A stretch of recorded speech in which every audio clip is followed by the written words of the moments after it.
Lo que vamos a iniciar hoy también hace parte de un taller en dos partes que nos estará dictando Itamar.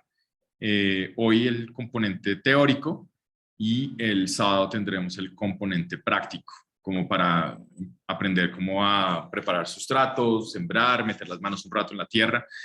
Entonces, pues le agradezco a todo el mundo que porfa le responda durante el transcurso de clase a Manuela si pueden o no asistir. Si hay alguien que tiene algún problema con asistir, también me puede escribir a mí directamente.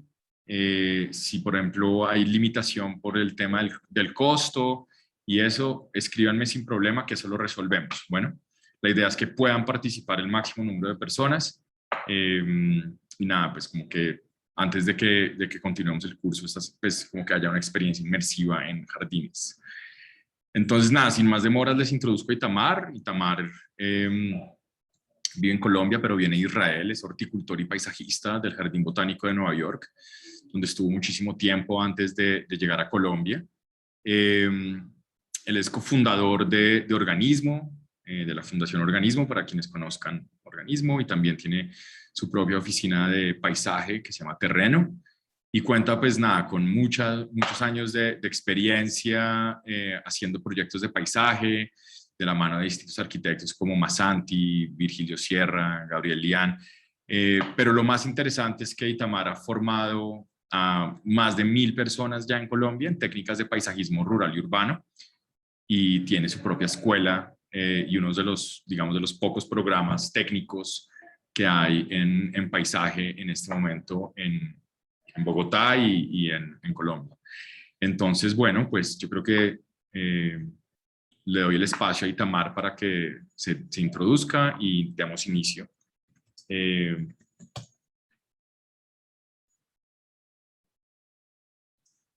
Dale, Ita. Estás en mute. Perdón, ya.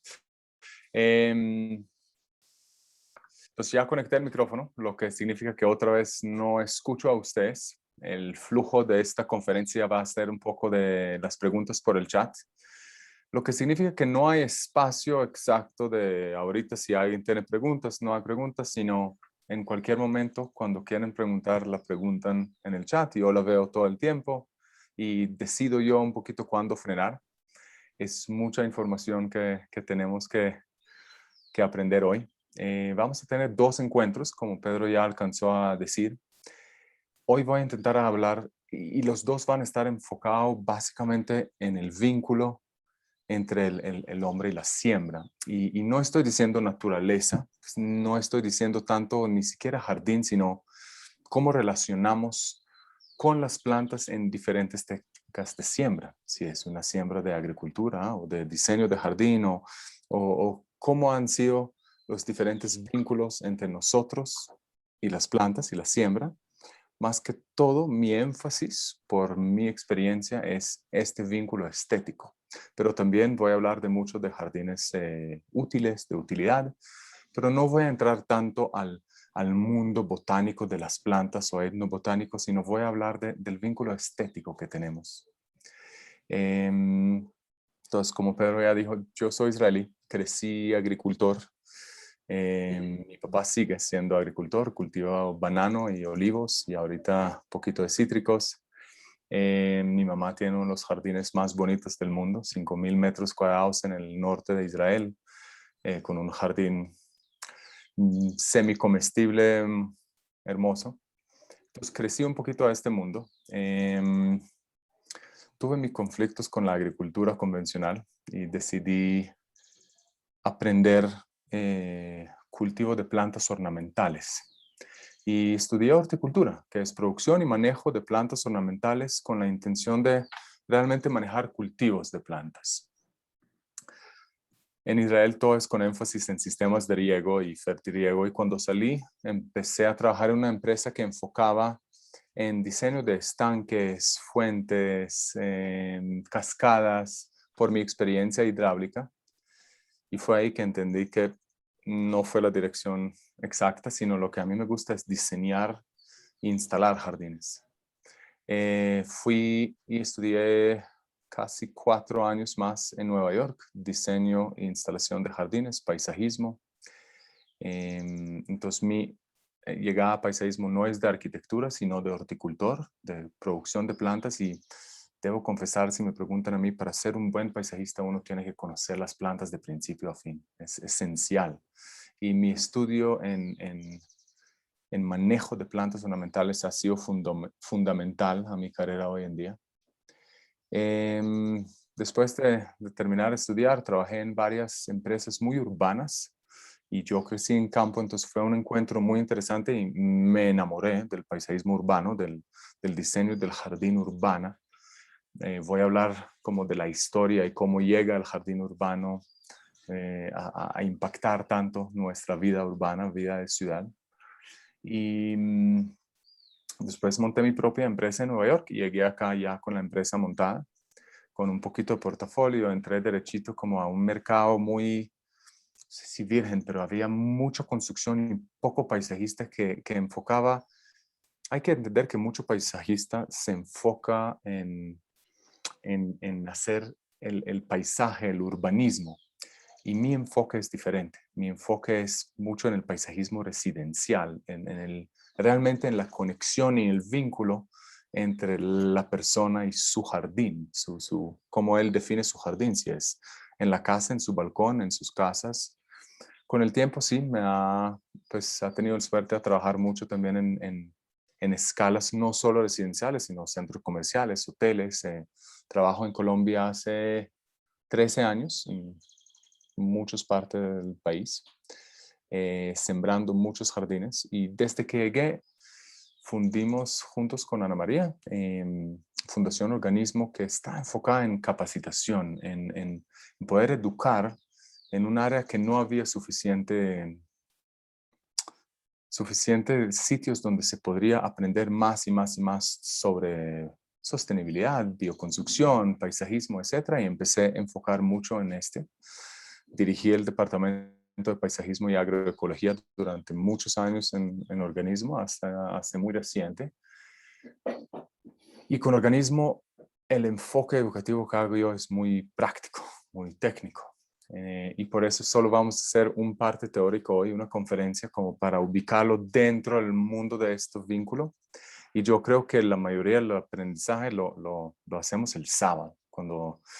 Por eso también no pido que presenten hoy, nos presentamos todos el sábado y voy a conocerlos mejor en la cara cuando me dicen sus nombres y qué hacen un poquito y de dónde vienen. Y como nos vamos a presentar nosotros, así van a ver que se presenten también con las plantas mucho mejor cuando ustedes la propagan, cuando la cortan, cuando la fumigan, fertilizan, cuando preparan el suelo, preparan la tierra. Entonces hoy solo vamos a hablar como un poquito de la historia. Lo voy a intentar a describir del punto más interesante que puedo. Soy muy ñoño para el paisajismo. Ha dedicado personalmente muchos viajes y tiempo en conocer personalmente muchos de los jardines que voy a hablar. Viajé 3 viajes a Asia enfocado en investigación de jardín, varios viajes a Europa y sí, me enamoré también en los orígenes. Me parece que para poder diseñar un jardín hoy en día necesitamos entender los corrientes que tienen, necesitamos entender los orígenes, de dónde vienen.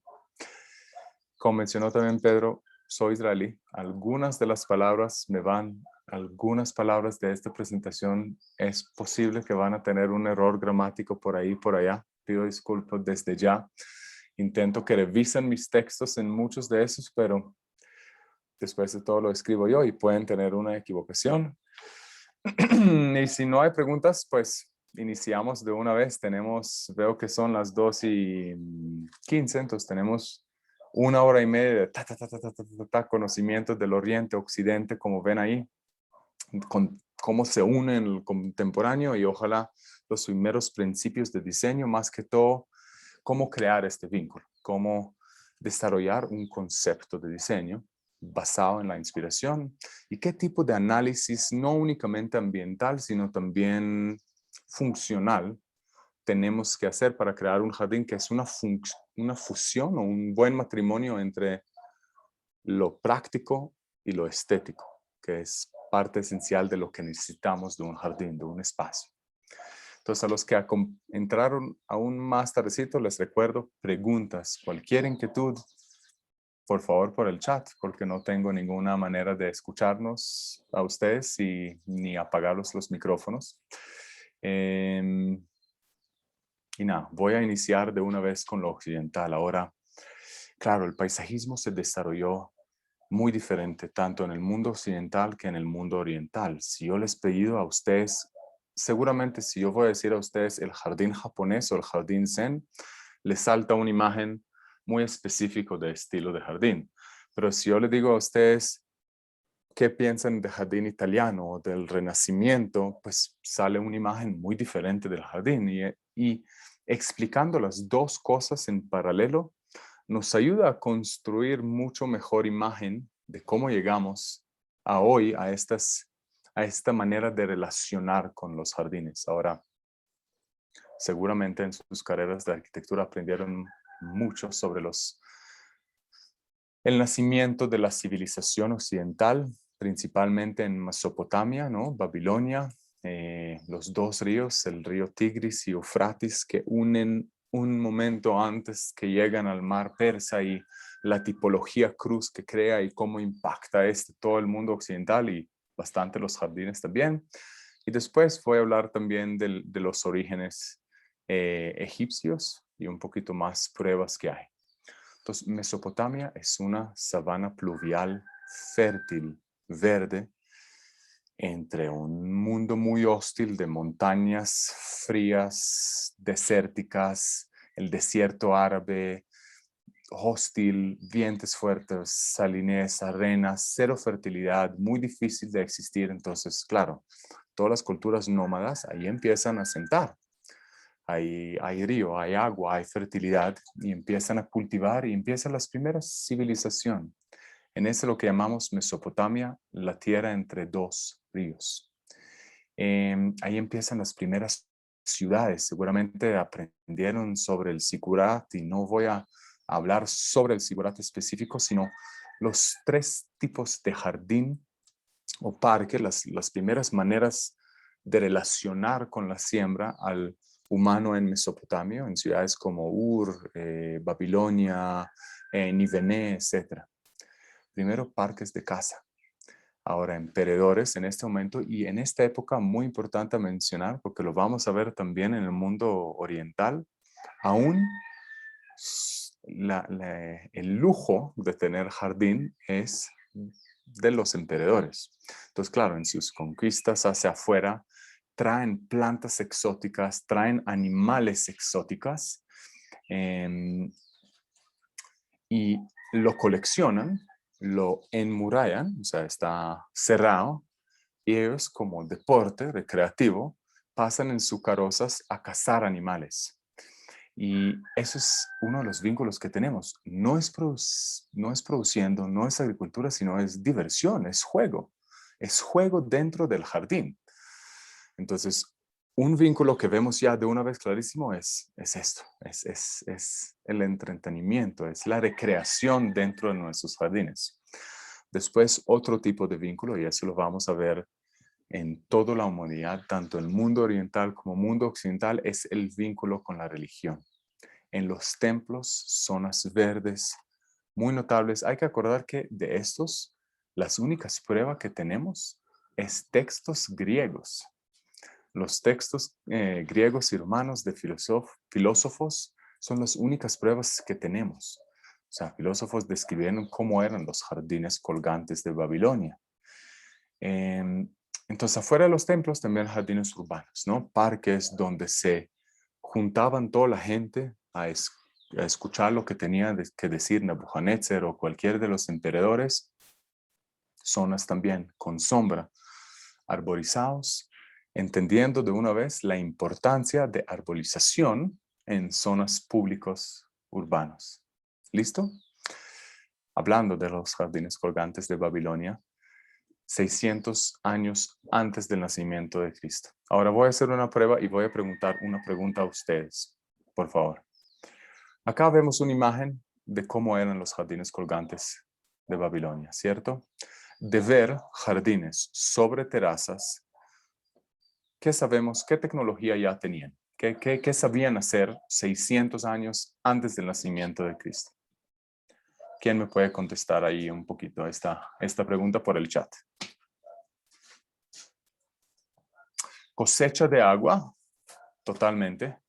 Drenaje, impermeabilizar. Perfecto, Santiago. Sabían impermeabilizar, no con geomembrana y geosintéticos y geotextiles, pero con arcilla quemada. Y sabían de hidráulico, ¿cierto? O sea, sabían tanto drenaje como bombeo, control climático y el impacto de tener vegetación y cómo impacta la temperatura en la construcción, totalmente. Los jardines colgantes de Babilonia dicen que construyó Nabucodonosor para Amitis, una de sus esposas que vino del norte, de la zona montañosa, mucho más frondosa, y él quería como imitar o recrear este elemento para ella, que es algo que también lo vamos a ver en el mundo oriental de la paisaje prestado, algo como intentar imitar paisajes famosos dentro de nuestros jardines residenciales. Pero sabemos que sabían 600 años antes del nacimiento de Cristo impermeabilizar y ciencia hidráulica. Entonces, el bosco vertical en Milán, que quito el sombrero igual y es un elemento arquitectónico alucinante, pero realmente la tecnología que hicieron y el diseño que hicieron ya existía. Y por eso digo lo importante que es entender de dónde viene el jardín, a poder recrearla o manejarla en la misma manera hoy en día, miles de años después, 2600 años después, creando un edificio que crea un impacto usando la misma tecnología, impermeabilización hidráulica, absolutamente. ¿Listo? Pasamos a Egipto un poco, que en Egipto tenemos dentro de las pirámides ya dibujos clarísimos de cómo eran los jardines en Egipto. Ya no estamos dependiendo de textos, sino tenemos pruebas dibujadas. Dentro de las tumbas escribían y describían perfecto cómo eran los jardines. Entonces tenemos un poquito más información. Y vemos algo en esos dibujos, ¿cierto? O sea, esas evidencias nos muestran un poquito. Si otra vez pongo la pregunta a ustedes, ¿cómo ven la interacción con el humano acá? O sea, acá tenemos en los dibujos, ¿qué? ¿Qué vemos en los dibujos? ¿Qué está haciendo el humano con las plantas?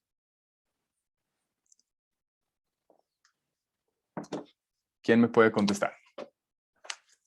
Solo para que se medicina, perfecto. Y solo para que sepan, no es concurso, pero voy anotando quién está respondiendo. Destilados, o sea, hay utilidad en las plantas, ¿cierto? Hay cosecha, trabajan las plantas. No están ahí pasando, cazando o recreacionando o contemplando, sino literalmente están sacando cosecha. De eso aprendemos que los jardines en Egipto, tienen énfasis muy diferente que Mesopotamia. El énfasis es producción. Todo lo que hacen es para producir, ¿sí? En todos los dibujos que vemos en las pirámides, vemos que los jardines son para dibujar, pero ¿qué más podemos saber de esos? Entendemos, o sea, aprendemos también sobre la distribución del jardín, ¿cierto? No solo de la actividad. ¿Y qué vemos en la distribución? ¿Qué es lo que ven? ¿Cómo está organizado en el jardín? Si yo la pregunta. O sea, ¿cómo está organizado el jardín dentro de este dibujo?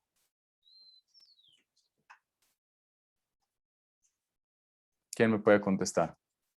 Yo prometo llegar a lo que están más interactuando con plantas regalo para sus casas el sábado. Así que Pedro y Nicolás ya tienen plantas para sus casas. Vamos a ver quién más gana. Y como ven acá atrás, no es que me hace falta traerlos. Simetría, Santiago, perfecto. Hay simetría, hay geometría, hay alineado, ¿cierto? Todo está alineado. Aquí hay lógica, orden, perfecto. Es exactamente lo que es. Y también podemos aprender qué tipo de plantas exactamente se utilizaban, ¿cierto? Porque acá vemos palmas, vemos, o sea, vemos palmas, vemos papirus, vemos árboles, entonces también podemos aprender qué tipo de plantas de una vez utilizaron. Y también vemos un poquito los elementos estructurales, o sea, alcanzamos a ver los estanques de agua, alcanzamos a ver un poquito los pérgolas y muy bien alcanzamos a ver cortinas de viento y los muros, que vamos a ver muy bien qué simboliza el muro. Mira, en paisajismo occidental hay mucho menos simbolismo de lo que voy a hablar yo en paisajismo oriental. Pero el muro en el jardín egipcio, es algo muy simbólico, porque no es únicamente de protegernos del viento y protegernos desde afuera. Es algo que el mundo occidental ha utilizado la siembra siempre. Mira, acá este muro, afuera de este muro es desierto, es invivible, es hostil, es infértil, no hay agua, no hay comida, es súper difícil a sobrevivir. Pero acá, dentro de mis murallas, hay comida, hay sombra, hay frescura, hay agua, hay fertilidad, hay todo lo que necesitan. Es una demuestra de mi poder. Yo soy como un Dios logrando crear este oasis acá. Afuera es invivible, dentro de mi mundo es lo vivible, es lo oasis, mira mi poder. Y el paisajismo en el mundo occidental es una representación de mi poder, que es muy diferente de lo que vamos a ver en el mundo oriental. Entonces, otra vez, hablando de la manera que relacionamos con el jardín puede ser mi representación de poder y ahí empieza miles de años antes en egipcio. Hablamos flash, rápido de las plantas. Todas las plantas, todos útiles. Palmas, tanto dátiles y palma dum. Ahora uno piensa que no tenemos palmas Phoenix en Colombia, que eso que tiene que ver conmigo para cuando después voy a Zebra. Claramente hay Phoenix en Colombia, no dan dátiles, pero hay todas las familias de palma Phoenix en Colombia. La Guajira está llena de ifeanes, como de palma dum. Los dos sembrados por su resistencia, pero también claramente por su fruto dulce, comestible. La acacia, el trupío guajiro, también muy resistente a las sequías, crea muy buena sombra y se utilizaba en su madera. El ficus y comoros, el árbol de la vida, se utilizaban casi cada pedazo desde su fruto a su madera, a sus ramas, a su tronco. Se volvió como con un elemento un poquito sagrado. Yo creo que todos acá hemos escuchado la canasta de Moisés, hecha en papiros. También el papiro es el primer papel y la primera escritura que salió. Entonces, es algo que utilizar, o sea, tiene un vínculo aún más interesante porque de este planta llegó la primera escritura, algo que transmitía después información.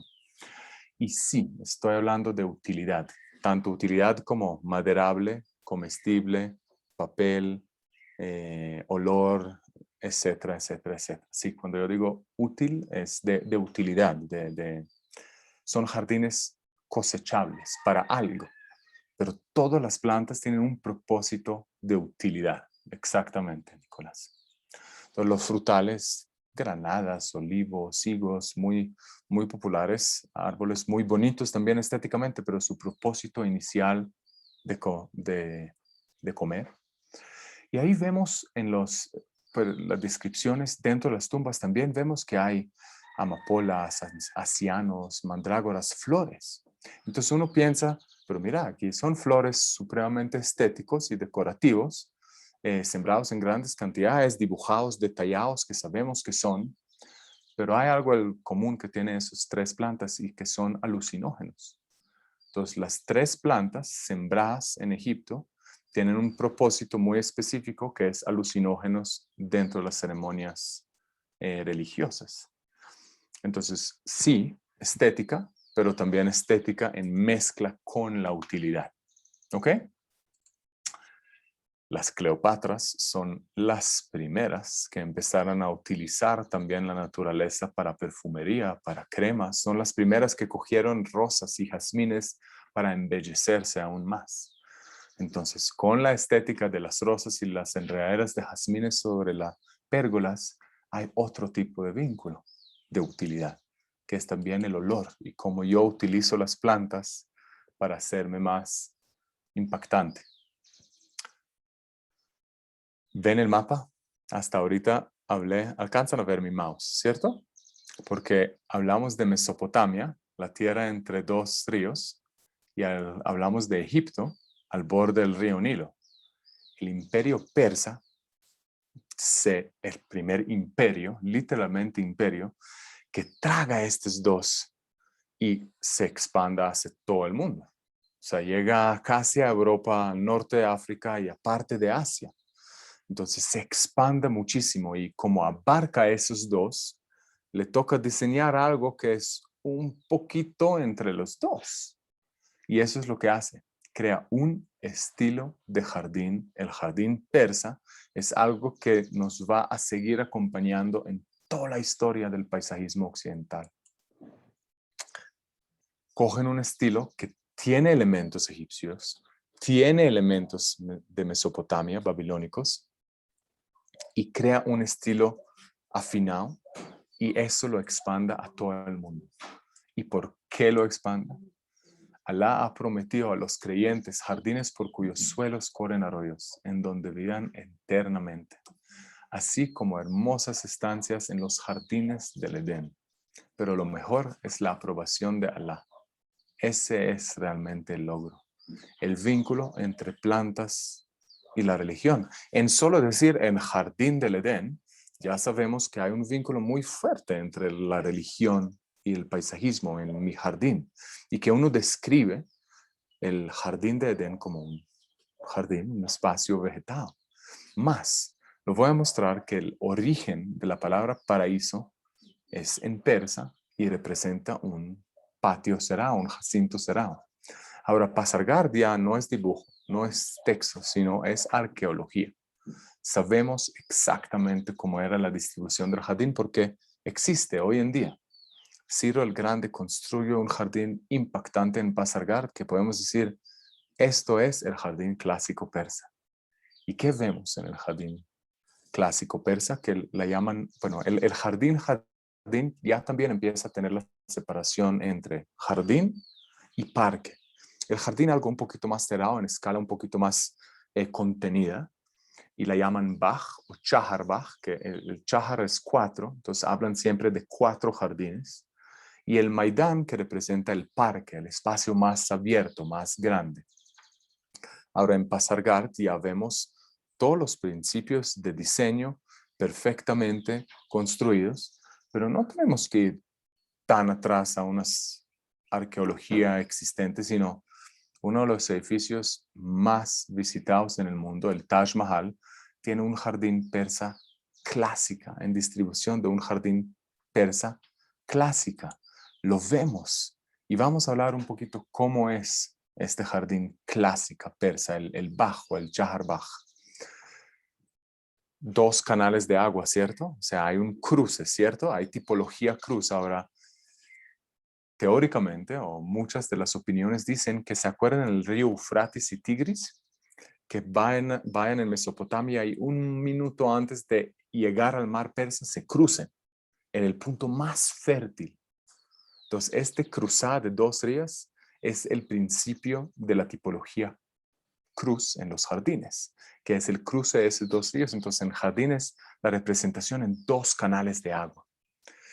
Son jardines que intentan a procurar como la paz, la imitación de lo paraísico, la tranquilidad en otro nivel de lo que van a ser los asiáticos en un momento cuando lo voy a explicar. Súper geométrico, ¿no? Egíptico, como en Egipto, súper geométrico y simétrico.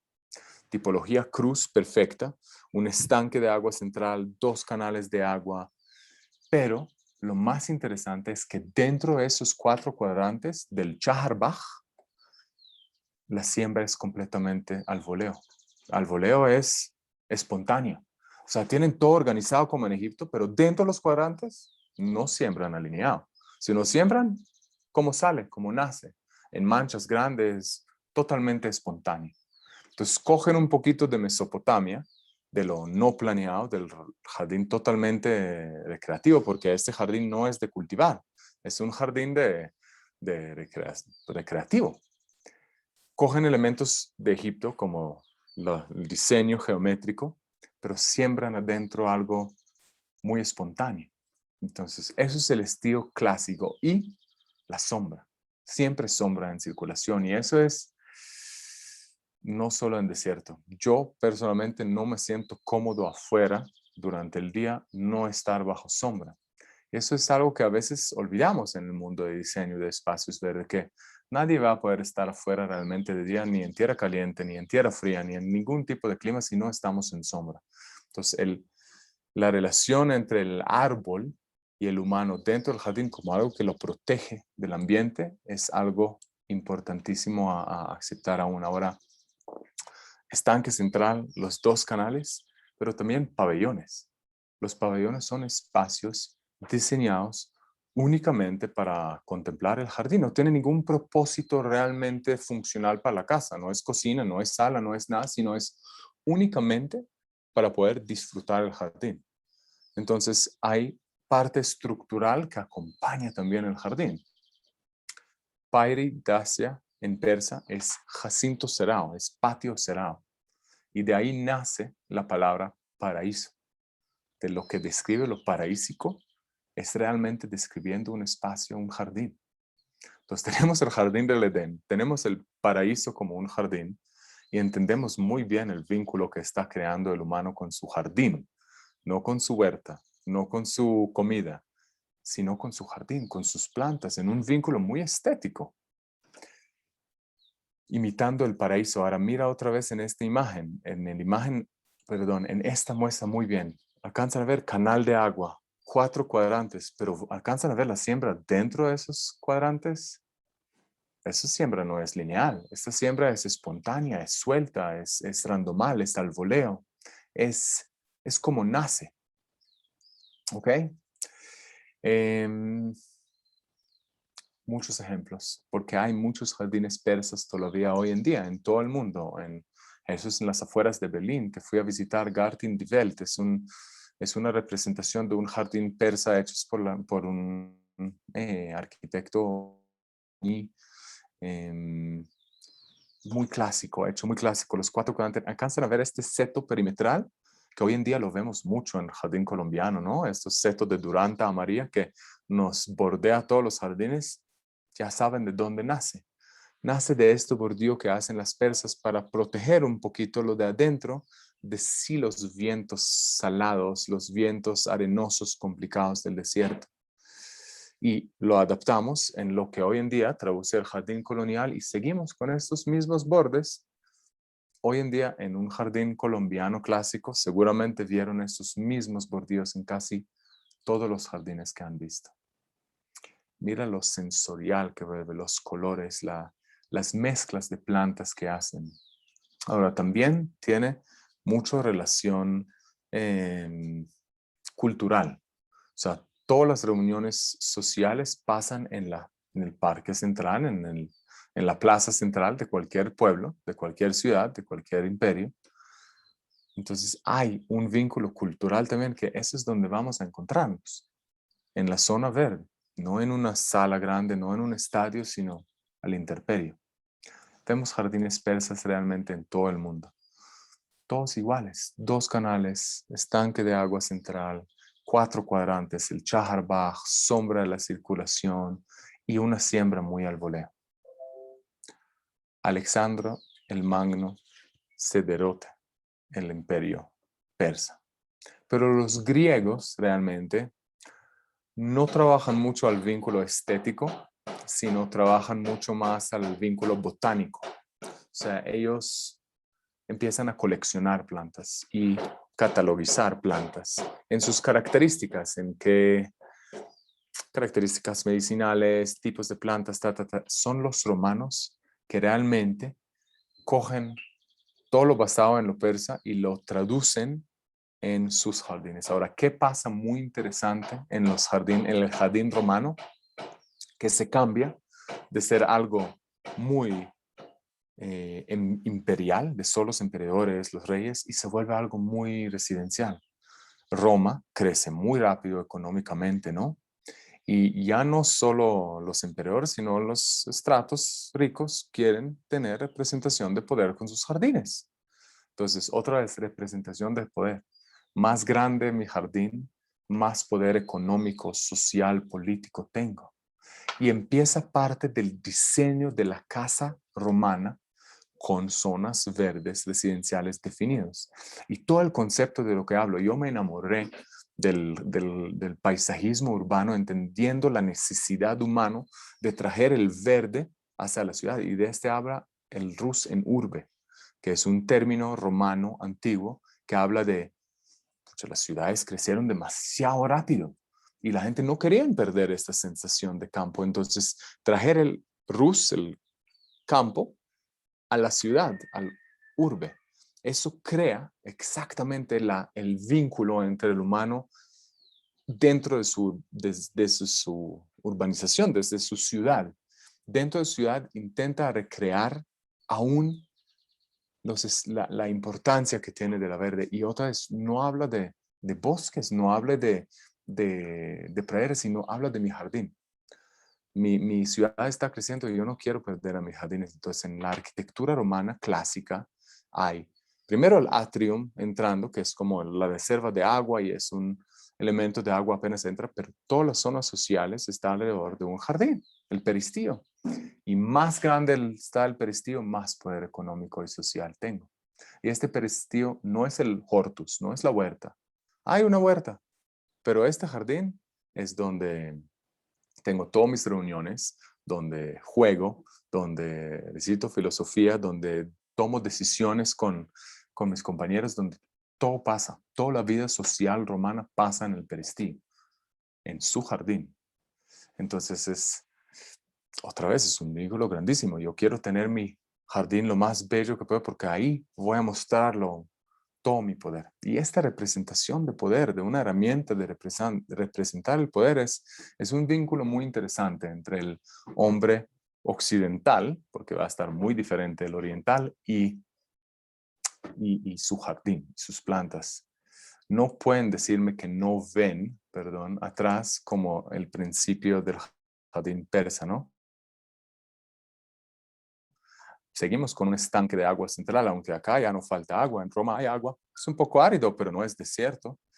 Pero vemos la simetría, ¿no? La geometría, vemos la siembra, pero también la siembra está empezando a volver más y más y más simétrico.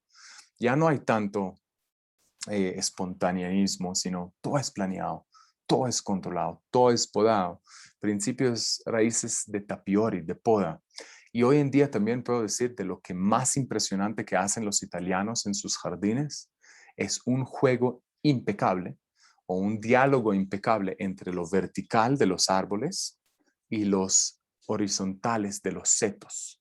Entonces ellos mezclan los cipreses, los chopos, los acacias con unos setos bajitos, unos tapetes de setos muy interesantes hechos en romeros, en boxus, en mirtos, en laureles. Esa es la mezcla que hacen y es este diálogo que hacen que vuelven las paisajistas italianos de hoy en día todavía famosísimos y eso es su talento. En el Renacimiento hay muchos cambios en la manera que percibimos el mundo y yo sé que aprendieron mucho en el Renacimiento sobre arquitectura y sobre el arte y sobre la filosofía y literatura y claramente también impacta el paisajismo. Pero aún vemos algo muy clásico persa en sus jardines. Alcanzan a ver los 4 cuadrantes, el Chahar-Bagh en un jardín en Renacimiento italiano. Alcanzan a ver la tipología cruz, el fuente central, el seto perimetral, los árboles, todo eso existe. ¿Saben para mí lo más interesante que pasa en el Renacimiento en temas de paisajismo, únicamente en temas de paisajismo? O sea, hasta ahorita yo estaba hablando de un jardín muy cerrado, ¿cierto? Muy protegido, muy guardado, el muro egipcio se nos acompañó, también el patio del peristío era la mitad de la casa, como hoy en día está el patio colonial, muy protegido. El Renacimiento cambió un poco eso. Empezamos a pensar no únicamente en el jardín, sino en la vista, cómo mirarnos hacia afuera. No solo guardarnos, sino aprovechar cuando estamos afuera. O sea, no solo las vistas desde la casa hacia mi jardín, sino desde mi jardín más allá. Entonces las vistas empiezan a jugar también. Eso es un jardín hecho para el hombre, totalmente, absolutamente contemplativo, no productivo. Muchos elementos estructurales de mitología griega, esculturas, urnas, macetas, el primer terracota, todo controlado, todo podado, todo controlado por el hombre. ¿Sí? Empezamos a jugar también con perspectiva. No solo simetría, sino perspectiva, ¿no? Jugando que cosas se ven más grandes que realmente son, o más lejos, o más cerca. Entonces entra también la perspectiva en estas vilas gigantes italianas. Agua ya no es para sobrevivir, sino representa la fertilidad. Entonces también juegan un poquito con el sonido, con las cascadas, con las fuentes. No voy a hablar de todas las luchas y conflictos internos en el Renacimiento, en las familias Medici y otras familias, sino miran en sus vilas la primera vez que se va el muro y una vila tiene que tener no solo los jardines adentro, sino un contacto con la vista. La vista vuelve parte del diseño de jardín. Algo más que me encanta y todavía uso en mis diseños de jardines hoy en día desde jardines del Renacimiento son dos elementos. Uno es el juego, el laberinto. ¿Se acuerdan? El parque de casa en Mesopotamia, semi olvidado, y de repente los italianos también quieren perderse, quieren misterio, quieren meter el tema del laberinto dentro de sus jardines. ¿Alcanzan a ver esto para mí es lo más bello en crear hoy cuando yo hago, y yo sé que una villa en Subachoque no es una villa en Italia, pero cuando yo tengo la opción, yo voy a crear a mi cliente un jardín privado. Sí, va a tener sus jardines sociales, donde viene la visita y donde todo el mundo se ve y todo el mundo está. Pero si yo puedo crear un jardín privado, donde solo él tiene acceso desde su cuarto a algo protegido e íntimo, sé que voy a crear más momentos y una relación muy diferente entre mis clientes y sus jardines, porque va a haber algo que es de ellos, que es su jardín secreto, que es un jardín de ellos, misterioso y que nadie más vea. Entonces, es otro tipo de vínculo entre el humano y sus jardines, ¿ok? Villa de Castillo es bellísimo la historia porque se sembró para representar un fin de un conflicto grandísimo, y la exuberancia de lo verde es para celebrar la paz, básicamente. Y muchas villas que muestran como la conexión entre la vista y el jardín, pero Villa di Este, protegido por UNESCO, miren el tamaño, miren la escala del jardín también toma. Cada uno de esos elementos está podado, cortado, controlado por el humano en unas hectáreas de bosques y hectáreas de jardín que cada árbol se poda. Es un ejército de jardineros. Ahora uno entra, y por favor acuerdan uno entra y ve a este jardín todo en una sola vista y se queda como con la mandíbula cayendo de ¿qué? ¿Dónde estoy? ¿Qué es esta cosa tan grande? Y muy diferente de lo que vamos a aprender ahorita sobre los jardines orientales. Lo que pasa también en el imperio, en el Renacimiento, es el primer jardín botánico aún abierto hoy en día, ¿no? El Jardín Botánico de Padua, más de 500 años, casi 500 años, perdón, tiene aún abierto y mira el mundo. El mundo ya redondo, que entendieron, pero dentro de los 4 cuadrantes, el Chahar Bagh, el diseño del primer jardín botánico, celebra el mismo elemento persa años antes. Para entender realmente el cambio del Renacimiento francés, es entender el cambio entre Italia y Francia. Italia muy montañosa, ¿no? Muy rocosa, muy árida, poco más seca, menos lluvia, suelos menos fértiles, lo que hace que los jardines se adaptan al terreno. Entonces tenemos las vistas, jardines más pequeños, más contenidos para ver las vistas bonitas y menos diversidad de plantas, porque es más árido, menos lluvia, entonces no podemos tener todas las plantas, sino plantas resistentes a esas condiciones climáticas. Francia es plana, ancha, amplia, más fértil, más lluvia, más agua. Entonces los jardines los terrenos se adaptan a los jardines. Es fácil de manejarlas. No hay tanta roca, es tierra fácil. Entonces, muchos de los terrenos están hechos para funcionar en el jardín. Entonces, son muy extensos, muy grandes, mucho más color.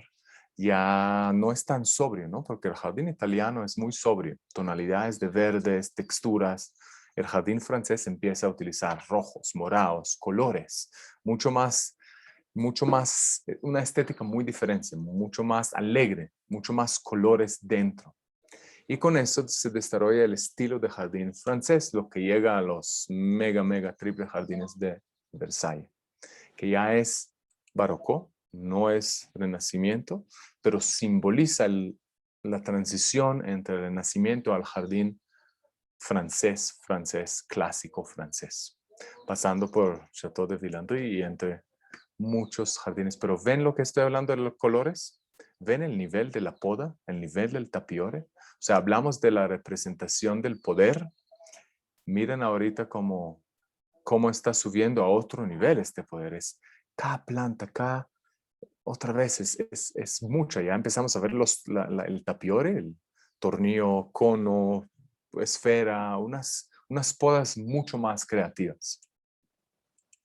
Y miren estas escalas de jardín cuando llegamos ya al Versailles. Pero no me pueden decir que no ven la misma simetría, que no ven los mismos tipología cruz, que no ven los 4 cuadrantes, que no ven elementos de diseño occidental empezados desde el jardín persa.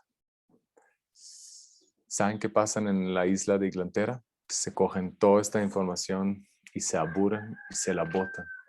Y el jardín inglés nos mete otros elementos de diseños completamente diferentes. William Kent y Charles Bridgman, un paisajista y un arquitecto, trabajan juntos en crear ya, ver todo juntos. No, yo no quiero ver todo juntos. Voy a esconder el castillo. Voy a crear misterio. Voy a crear juego. ¿Y saben qué voy a hacer más? Voy a quitar el diseño de ser el protagonista. Y lo que va a ser el protagonista es la planta. Yo no quiero hacer líneas, eso lo puedo hacer en la casa. La casa puede hacer líneas, en el jardín ya no quiero.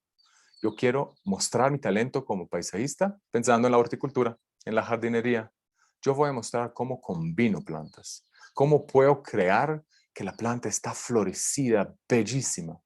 No que lo estoy podando 400 veces al mes, sino cómo yo puedo manipular la naturaleza a mi favor, pero mostrando cómo mezclan los colores y las texturas una con la otra. Entonces, borramos las líneas rectas. Eso no es natural. Borramos el diseño simétrico, sino lo que va a hacer es volviendo a los jardines persas dentro de los cuadrantes, y lo que vamos a diseñar es con las plantas, dejando las plantas ser las protagonistas. Y pasando por el jardín victoriano, llegamos a 2 elementos muy importantes de jardines hoy en día: el borde perenne y la pradera silvestre. 2 elementos paisajísticos europeos, ingleses, que hoy en día dirigen el mundo del paisajismo.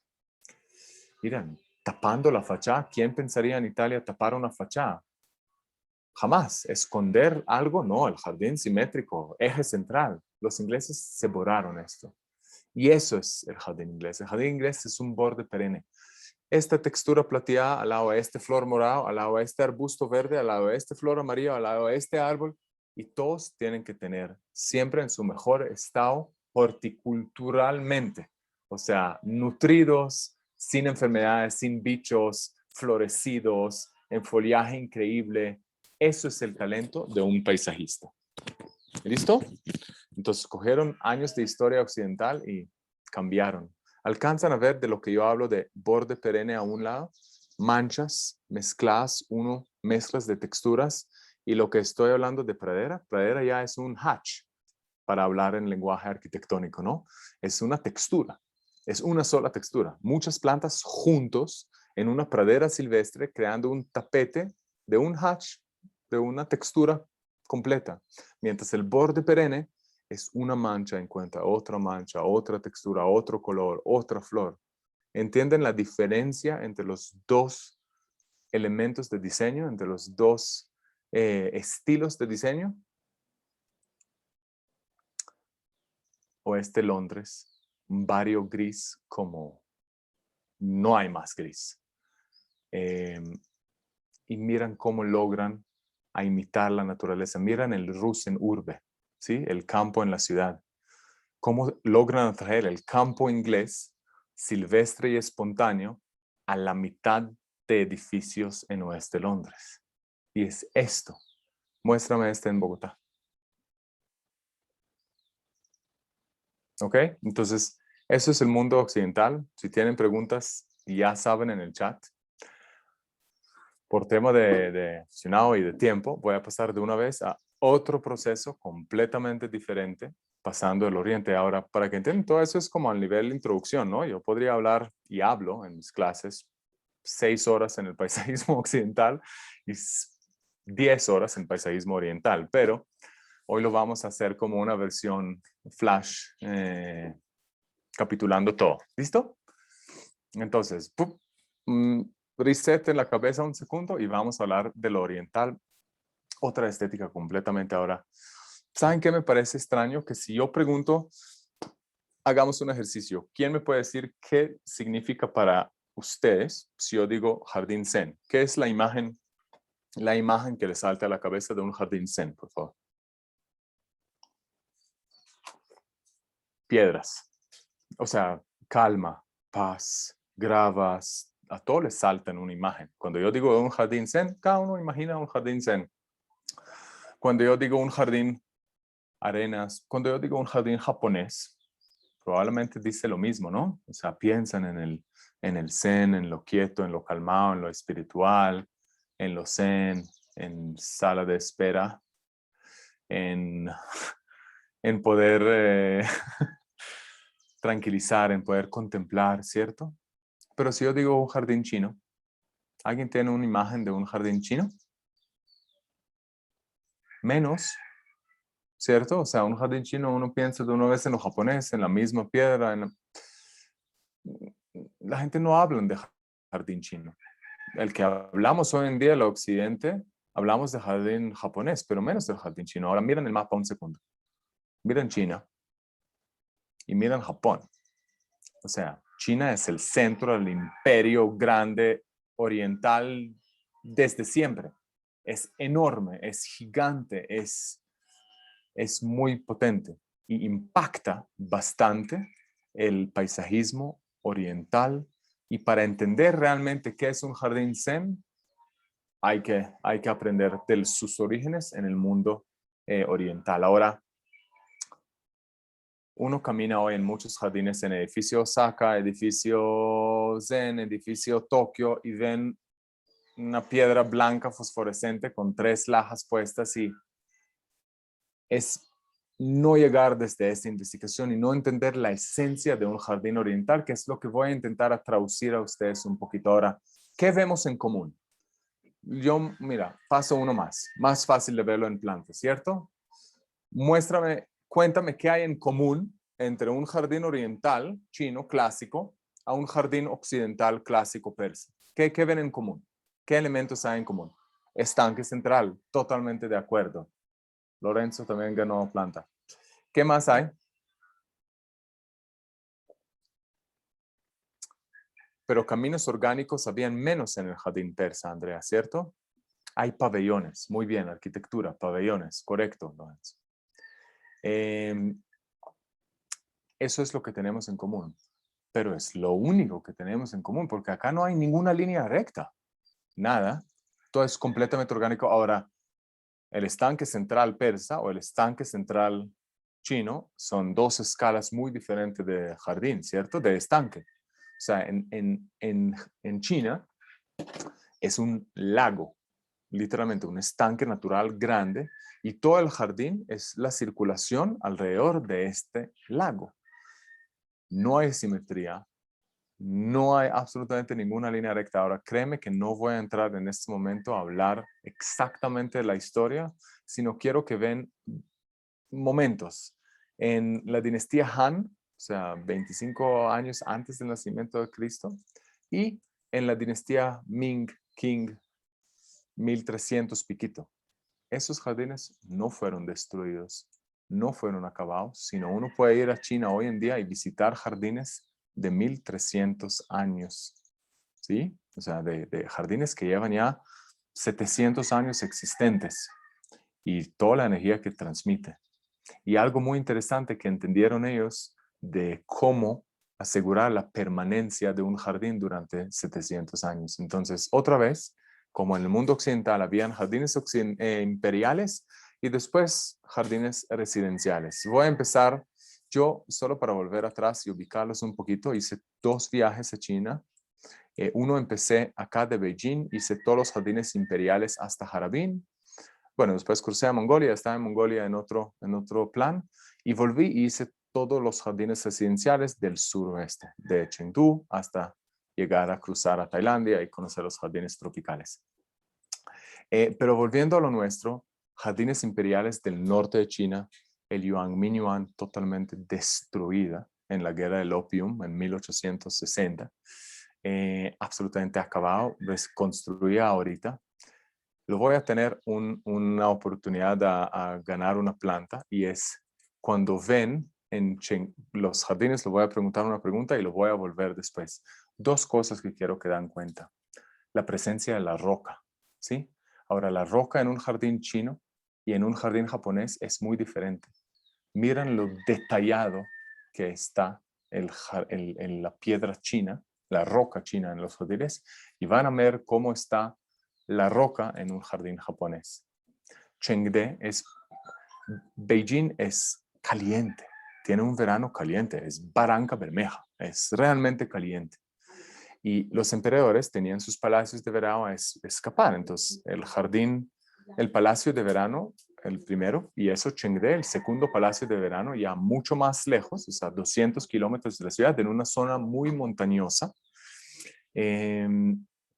con vientos cómodos y delicioso, o sea, montaña deliciosa. Cuando la fui a visitar no puedo creer, porque son 560 hectáreas de jardín. Ahora, yo estaba también en los jardines de Versailles, ya vi jardines grandes, pero yo entré y vi un solo jardín. Los jardines asiáticos, lo que más me impresiona es que son miles de jardines dentro de esos 560 hectáreas. Llevé 2 semanas ahí y claramente no vi ni, no sé, 15% de los jardines por mucho. Y es algo que vamos a hablarlo después, que es la escenografía. Ahora, mi manera de un super premio es, por favor, acuerden esta imagen, porque más adelante voy a preguntar qué tipo de pagoda, de qué tipo de pabellón es este. Vamos a hablar que los pabellones, la arquitectura dentro del jardín chino, tienen propósitos. Miran esta imagen, toman un pantallazo si le toca y me dicen qué tipo fue este en Chengde. ¿Listo? Ya llegando al sur oeste, estamos hablando de jardines residenciales, mucho más pequeños. Todo este pueblo protegido por UNESCO, porque son jardines de 700 años intactos hoy en día, sin conflictos, sin ser destruidos por el mundo occidental, sino jardines construidos en la dinastía Ming, 1370 y pico, hoy en día intacta. Entonces, claro, la vegetación tocaba cambiar, ¿no? Porque cumple su ciclo y toca cambiarlo. ¿Qué elementos vemos aún existentes como estaban en el momento que la colocaron? ¿Quién me puede así decir lo que estoy mostrando con la respuesta, con el mouse? Las rocas. Y por eso, de una vez, cuando yo lo hablo a ustedes de un jardín zen, de un jardín oriental, lo primero que piensan es la roca, porque es el elemento principal en un jardín oriental. Es la roca, es la presencia de la roca. Y esta presencia es lo que está igual hoy que como lo instalaron hace 700 años. Eso no ha cambiado, y es algo mágico pensar que alguien hizo unas composiciones de roca hace 700 años y hoy en día lo estoy viendo tal cual como lo pensó él. Impresionante. Ahora, muchos de los jardines residenciales ya no representan el poder, sino representan exactamente la pelea contra el poder. sea, yo me voy a retirar de mi vida de política, de mi vida de comerciante, y yo me voy a dedicar a pescar, o voy a dedicar a cultivar, voy a dedicar a mi jardín. Y eso es lo que representan literalmente estos jardines. Lo voy a explicar más, pero piensen por favor en la escenografía de todo esto. ¿Sí? El jardín prolongado y el simbolismo. O sea, voy a repetirlos y voy a hablar de sus principios de diseño mucho, pero piensen en el simbolismo. Porque el jardín oriental tiene mucho más simbolismo del jardín occidental. Intenta simbolizar mucho más. En un jardín, el jardín prolongado en Sashau, también intenta simbolizar la conexión entre lo divino y el terrestre. O sea, entre el cielo y la tierra. Y mira cómo lo representan. En una sola roca vertical, perforado, detallado. Son piedras que estaban bajo cascadas durante años para coger formas y representar cómo agarra la roca el cielo y lo trae a la tierra. 2 hectáreas, ya son jardines muy pequeños. Eso puede ser una casa de campo de cualquier persona fuera de Bogotá, ¿cierto? Otra vez, el maestro Herrero también, la dedicación y mira este jardín, o sea, construido primera vez en 960. Visitan hoy en día un jardín que está como la instalaron hace más de 1000 años. No hay muchos lados en el mundo donde lo pueden ver, desafortunadamente no en Latinoamérica. Y mira qué pasa cuando a China llegan en la guerra de opium 1860 y se acaban un poquito con los principios de diseño oriental. Que esos principios es lo que quiero entrar ahorita. Ahora, yo antes hablé de representación de poder y miren de qué estoy hablando yo ahorita. Representación en el cielo, en la tierra, sí lo tuvimos, pero medio para alcanzar la paz mental y el desarrollo espiritual, provocar cambios emocionales en el espectador, ya no estoy representando mi poder, estoy intentando pensar en ti. ¿Qué vas a sentir tú cuando estás en mi jardín? No el, wow, eso es mi jardín, mira qué puedo hacer, sino, ¿cómo te sientes tú dentro de mi jardín? ¿Qué te puedo provocar? ¿Qué te puedo cambiar en ti? Un jardín para pasear sin preocupaciones. No es que requieren menos ejército de jardineros. Y créeme, ha estado yo en jardines chinos y japoneses que requieren literalmente un ejército de jardineros. Estamos hablando de 60, 70 jardineros trabajando permanentemente en un jardín del tamaño del Jardín Botánico de Bogotá, pero sin la intención de mostrarlo. O sea, no se ve tan dominado, sino se ve muy sutilmente elaborado. El Feng Shui lo muestro solo para hablar de una cosa. O sea, el Feng Shui en general, saben, es los corrientes de energía y cómo trabajar con la armonía de esos corrientes de energía. Pero a la manera que traduce a los jardines es el yin y el yang. Ese círculo que tiene medio círculo negro y punto blanco, medio círculo blanco y punto negro, es esto. El jardín intenta representar que no hay feo sin bonito, no hay bonito sin feo, no hay luz sin oscuridad, no hay oscuridad sin luz. Y eso lo vemos muchísimo en los jardines. Mira, casi perfecta el agua, pero hay una planta que le va a tocar el agua. Casi perfecta la planta, pero hay una roca en la mitad. Casi perfecta la roca, o sea, lo vamos a hablar después en los jardines japoneses, es un equilibrio inestable.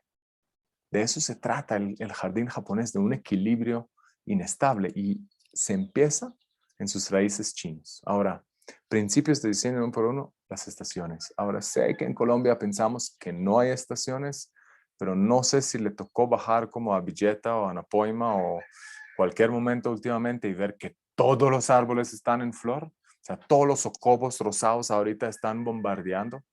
Eso es una estación. No es primavera, no está más frío, más caliente, pero es la celebración y el simbolismo al ciclo natural.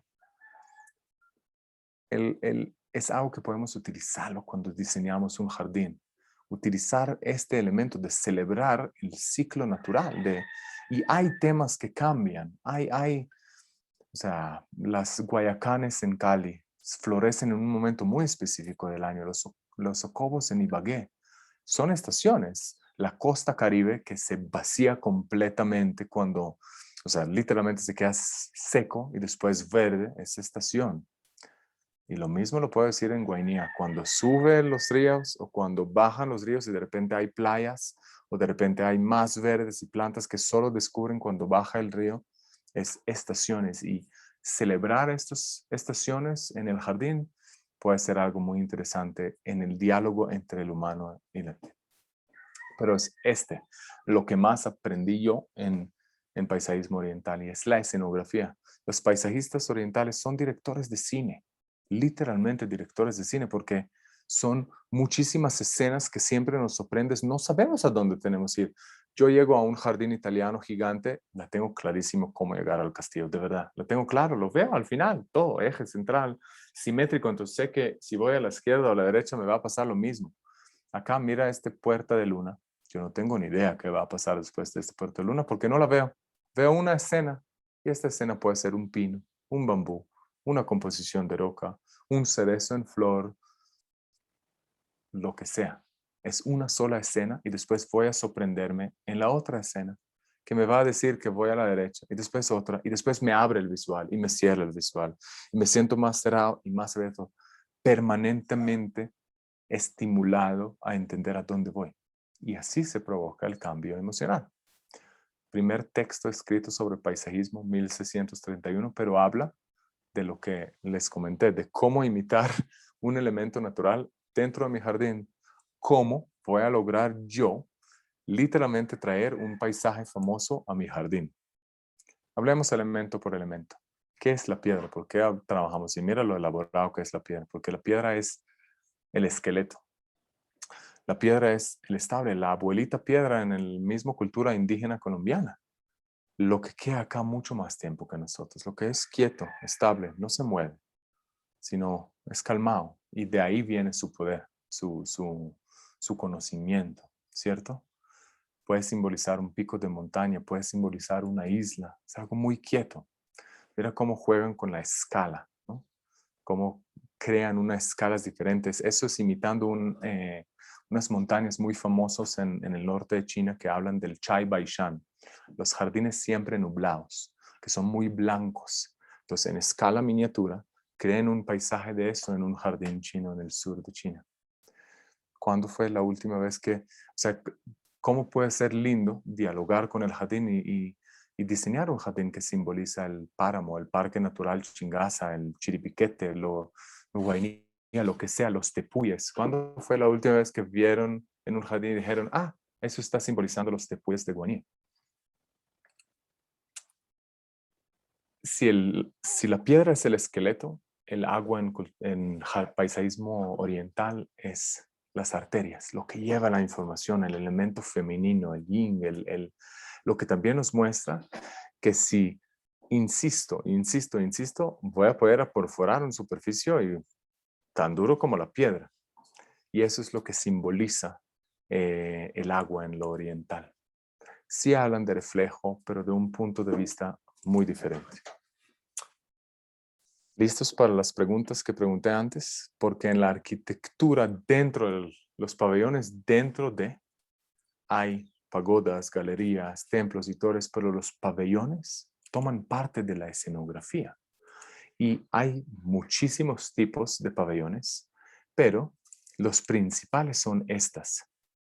El pabellón de las flores, ¿sí? Situado como para ver un patio, una planta en floración, un patio lleno de flores, cualquier flores, estacionales o no.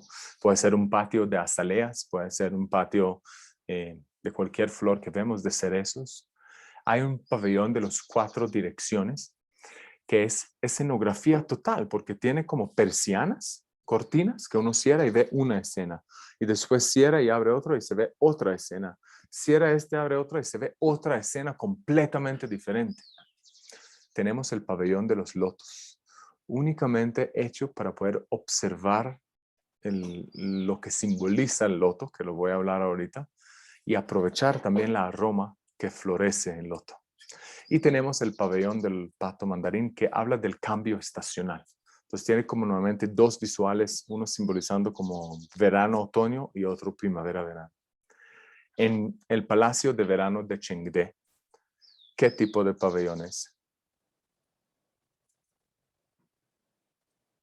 ¿A qué miran los pabellones? Los pabellones en el Chengde, ¿a qué ven? ¿Qué miran? Hay 4 pabellones y ven, loto. Muy bien, la ganaste. María Paula González, listo. La ganadora, tal cual. Es un pabellón para poder apreciar la floración del loto. Y ya voy a hablar el por qué. Claramente la puerta de la luna también simboliza muchísimo el ciclo de la luna, el nacimiento y la muerte diario que pasa en el ciclo natural, pero básicamente es un fondo para la escenografía tan magnífica que hacen con toda la composición asimétrica. Hablamos un poquito de lo que simbolizan las plantas, el sauce con su feminismo, el ciprés, el pino, creciendo en unas peñas, en unas situaciones imposibles, duros, solo, frío, en pico de una montaña, y siempre queda verde, riguroso, así como si nada le ha pasado. Y eso es exactamente lo que simboliza cuando sembramos un pino. No importa qué tan difícil está todo, yo voy a mantenerme verdecísimo, no voy a perder ninguna hoja. El magnolio o cerezo o durazno o almendra floreciendo de los primeros en la primavera y simbolizan eso, los primeros que después de una época buscan otra vez el nacimiento. El bambú, flexible, amable, vacío, verde también. Y el loto. Ahora, ¿dónde crece el loto? El loto crece en un charco, en un estanque, estancado, lodoso, con mugre, no transparente, no cristalino, sino agua turbia, así fea, a veces huele mal. De esta situación nace la flor más pura del mundo, con una aroma divina, levanta su cabeza encima del agua y alcanza a florecer elegantísimo y echar aroma agradable a todo lado. Y eso es lo que simboliza cuando sembramos un loto en un jardín. Que no importa lo lodoso, sucio, feo, complicado, estancado que está mi situación, yo puedo de esto florecer y ser lo más elegante y más bello que hay. Entonces, Japón, todo y mi tercera, hoy no vamos a alcanzar a hablar de Corea, pero mi tercer viaje a Asia fue a Corea a entender el peaje de influencia que pasa de China a Japón. Japón y el equilibrio estable es interesantísimo porque había mucha influencia de China. Empezamos antes de la influencia con lo indígena japonés, que es el shintoísmo. El shintoísmo no es chino y habla de los kamis, de los espíritus de naturaleza, idéntico a lo que hablamos en la cultura indígena colombiana, de el espíritu del viento, el espíritu del árbol, el espíritu de la tierra, de esos hablan. Y sus altares que tienen los japoneses en shintoísmo, a sus kamis, a sus espíritus, son unos jardines fantásticos. O sea, son altares llenos de naturaleza. Y ahí empieza como este vínculo. Ahora, del China llega el taoísmo también, ¿cierto? Y el taoísmo hablan de 5 islas montañosas con 8 monjas que vuelven inmortales y llegan a la armonía perfecta con la naturaleza. Ahora, Japón, geográficamente, es 5 islas en el mar. Entonces, claro, los japoneses piensan, claro, eso es totalmente yo, y adaptan mucho el taoísmo y vuelven parte de su influencia también. Pero el que más influye es el budismo zen. Llega de China en varios momentos, pero llega principalmente en Kamakura e impacta mucho los jardines en la religión. O sea, los jardines en los templos zen es lo que después vuelve tan presente en lo que después conocemos occidentalmente. Vivi, cuando termines la llamada, ¿puedes cerrar la puerta y cerrar las ventanas para que no escuchamos la obra de al lado? Bueno, otra vez, no la voy a hablar mucho de la historia, sino de varias cosas muy interesantes que pasan en Japón. Primero, cada vez que otro emperador gana, cambia la capital. Es como el próximo año tenemos unas elecciones y deciden que no, ya la capital no es Bogotá, sino Barranquilla. Y todo el énfasis cultural y económico se va a Barranquilla. Y después otro, pues, y varias veces ha cambiado la capital en Japón. Y otro es la apertura. Ellos abren a influencia china y después cierran. Abren y cierran y es mucho conflicto. Y voy a hablar un poquito de la historia, hablando de los primeros jardines japoneses en Nara, 700 años después del nacimiento de Cristo. Mira, es una composición de piedra al borde del agua. Estos son los jardines, los primeros jardines japoneses. Literalmente una composición de roca y nada más. En la Heian pues pasan la capital de Nara y lo mandan a Kioto. Se cierra, no reciben contacto de China, entonces empieza a desarrollar un estilo japonés. Mira la escenografía, cómo se vuelve más sofisticada en Japón. Yo, para cruzar este puente, ¿a dónde tengo que mirar? Hacia abajo. Yo no puedo estar mirando adelante a donde voy. Yo estoy concentrado en cruzarme este puente porque si no me voy al agua fijo. Y así entrenan en la escenografía, así controlan mi visual, ni siquiera ya es muros, sino es tan sofisticado que logran hacer que yo no puedo saber a dónde voy porque tengo que ver a dónde estoy ahorita dentro del jardín. Y es esta sofisticación en la escenografía pasa en Heian. Ahora, Kamakura y Muromachi, guerra de samurái que termina el samurái, el shogun, ganando. La ciudad de Kamakura vuelve impactante. Abren el contacto con China y todos los monjes japoneses salen volando de China porque de Mongolia está bajando Genghis Khan y manda a todos los monjes japoneses de vuelta a Japón y traen lo que hoy conocemos, jardín estilo Karen Sasui, que es el jardín zen clásico en templos zen, budismo zen, minimalismo, el nada del zen traducido en un jardín, que vamos a hablar de eso en un momento. Edo, otra vez será, y vuelve otro estilo de jardín, que es el paisaje prestado. ¿Se acuerdan lo que hablamos de la vista en Renacimiento? ¡Ay, qué bonita la vista y abrirnos al mundo! Mira cómo está tomando en lo japonés. Vivi, qué pena molestarte, pero las ventanas también, para que no lo escuchamos acá en esta parte del estudio. Disculpa, sí. Mira cómo se toma otra sofisticación. Acá no es solo lo importante de la vista, es un paisaje prostal. ¿Quién me puede decir acá dónde termina el jardín y dónde empieza el paisaje? Muéstrame esta línea, porque yo no la puedo marcar. No está claro porque este jardín tiene 400,000 hectáreas. Claro que no la tiene 5, pero el paisaje prestado se trata de borrar y mimetizar el límite de dónde termina el jardín y empieza el paisaje. No lo sabemos. Entonces pensamos que todo eso es el jardín, mientras el jardín es Eso es lo que pasa en la época Edo, cuando la capital se pasa a Tokio. Bueno, la modernización en Meiji, muy bonito, no como en China, no dejan a los occidentales cambiar el estilo de jardín japonés, sino cambian los occidentales con sus jardines japoneses. Y muchos de los jardines se vuelven parques también. Quiero hablar un poquito de los principios de diseño. La belleza del vacío, que no es únicamente lo que rellenamos, sino también los espacios entre un elemento y el otro. Lo sutil, el espacio que piden las rocas ahora. El jardín japonés es tan sofisticado en su composición de roca porque se logra algo que no muchos se logran, que es las rocas se ven como si piden estar ahí. Eso es el misterio de poder hacer una buena composición de rocas. Ellos piden estar ahí, el cumplir el deseo de las rocas, el equilibrio asimétrico, la sensibilidad. Ahora, hay muchas palabras que representan en la estética japonés, ¿no? El wabi-sabi, el imperfecto, el miyabi, elegancia, el shibui, sutil, lo original en el iki, el misterio en el yugen. Todo eso no se puede decir. Uno no se puede entrar a un jardín japonés y decir, ¡ah, qué bonito! Sino, ¿bonito en qué sentido?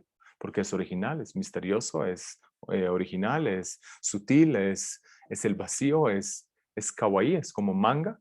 ¿Qué es lo bonito? El Sakuteiki sí es un texto impresionante en paisajismo japonés, recomendado a cada uno de ustedes porque habla no solo de cómo traer los jardines acá, sino en la composición de rocas dentro del paisajismo japonés. Y es equilibrio inestable siempre a punto de romperse. O sea, decir equilibrio inestable es decir que estoy en equilibrio pero impermanente. Estoy tranquilo, equilibrado, pero no exactamente. que esto viene de la asimetría, es un elemento increíble en el jardín. Y de eso habla mucho, de la composición de rocas. Y eso es lo que vamos a ver bastante, en cómo formamos una composición de roca para poder crear todo este simbolismo que vamos hablando, ¿no? La escala que se ve un paisaje en pequeño, representar el contacto, la triangularidad entre el hombre, la espiritualidad y la tierra, hombre, tierra y el espíritu, que esta triangularidad está en un bonsái, está en cualquier elemento de jardín japonés. ¿Cómo simbolizamos el agua en la montaña, las islas? Principios como el paisaje prestado borrando el borde entre el bosque y el jardín. Entonces estamos hablando que japoneses afinaron el estilo chino, ¿no? En chino solo había Shikai, el jardín alrededor de un lago, ¿cierto? Eso es el jardín chino clásico. Después tenemos el Karen Sasui, que es el jardín Zen. Zen, una sola escena. Una sola escena que yo, como un monje budista, debo poder sentar una vida entera frente de este jardín Zen y poder contemplar toda la vida solo frente a una sola escena. Y después tenemos el Roji, que es la circulación hacia el jardín, hacia la ceremonia de té. Entonces, jardines de paseo tenemos muchos, o sea, el Shikai, el jardín alrededor del lago, como hablamos. Tenemos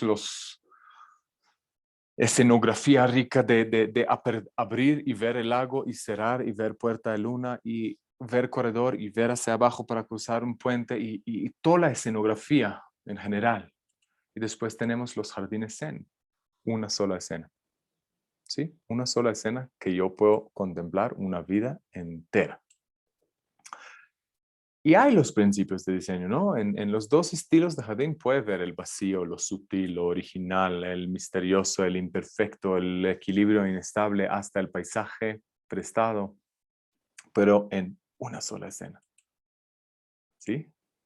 Y el Roji, que es el jardín que salgo de mi casa y debo estar en un estado espiritual para la ceremonia del té. Entonces, no es escenografía completa, sino es solo una circulación que debo hacerme olvidar que sentí cuando salí de la casa y llegar en otro estado emocional cuando ya llego a la ceremonia del té. Y es hoy en día en paisajismo residencial lo que yo intento hacer desde el momento que abrí el portón vehicular y hasta que llegué a mi puerta del parqueadero y llegué a la casa.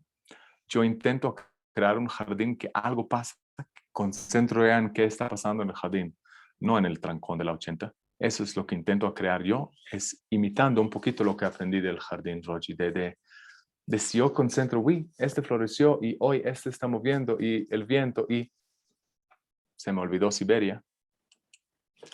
Y de eso se trata un poquito. Yo en mi plan tenía casi 3 horas, entonces pensé que en este momento puedo hacer una pausa y cambiar la presentación, lo que no va a pasar con ustedes. Entonces, si me permitan un instante, voy a abrir de una vez la otra presentación. Mientras, si tienen preguntas, me cuentan. Y ya voy a abrir la segunda. Mientras, si quieren un par de minutos, refrescar, preguntar preguntas, ir al baño y ya seguimos con lo último. Mi Andes 2. Es muy diferente lo que vamos a hacer el sábado, solo para que sepan. Listo, file, slideshow, perdón.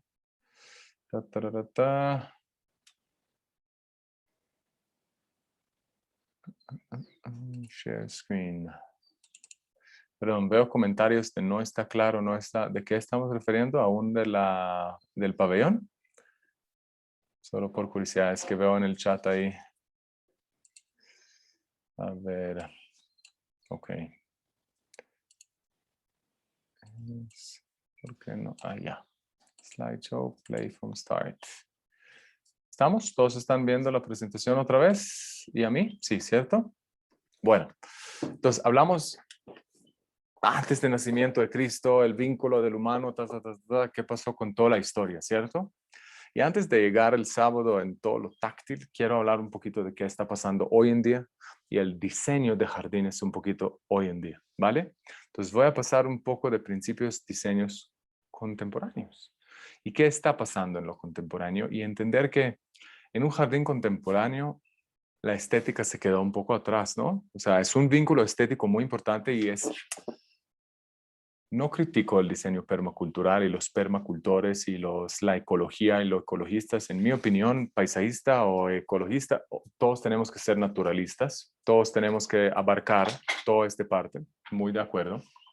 Pero lo que pienso es que el vínculo estético está ahí y lo estético tiene que ser parte de cualquier diseño ecológico. Pero lo que habla esta frase es que un jardín tiene que mostrar algo de complejidad, algo de desarrollo, algo más de solo un jardín bonito, un vínculo entre el humano y su jardín, en alguna manera. Porque la ecología, porque es por la nostalgia, por la memoria, por lo que sea, pero algún vínculo tiene que pasar. Ahora, hoy en el mundo hay dos corrientes de paisajismo. Uno muy formal y uno muy naturalista. Ahora, formal no significa clásico. Formal es formal. Líneas fuertes, asimétricos, hierro oxidado, concreto a la vista, ¿cierto? O sea, elementos estructurales. Y el otro, naturalista. Y un poquito más inglés, más suelto, más texturas, más movimiento. No es que un paisajista tiene que ser o formal o naturalista, pero son dos corrientes y que nosotros definimos dónde nos ponemos en esas dos corrientes. Entonces uno es, sí, materia cónica, líneas fuertes, hierro inoxidable, líneas, sí, entienden la composición formal, asimétrica de un jardín contemporáneo formal, ¿cierto? Hola, Anthony. Elementos negros, oscuros, mezclado con concreto a la vista, hierro oxidado, cuadrado, asimétrico, algo muy occidental, pero muy oriental también, porque asimetría juntos con geométrico es un poquito mezcla de los dos mundos, ¿no? Y en estos formalismo limpio, formal, afuera de los materiales, en mi opinión, también entra afuera de lo latino asimétrico, entra el minimalismo. El minimalismo no celebra la naturaleza, en la naturaleza. El minimalismo dentro de los jardines, estoy hablando claramente, celebra esto, lo asimétrico, lo sutil, lo pequeño. Y lo mismo hace el zen, ¿no? El zen minimalista en jardín, que queda un poquito formal porque es limpio, porque es sutil, porque es calmado, porque es quieto, porque es contemplativo, porque es meditativo. Entonces, todo eso se entran dentro de lo formal, que es de poco mantenimiento, tiene todo el sentido, es organizado. Si yo voy a un edificio al lado del Country Club de Bogotá, que tiene 60 apartamentos, es muy probable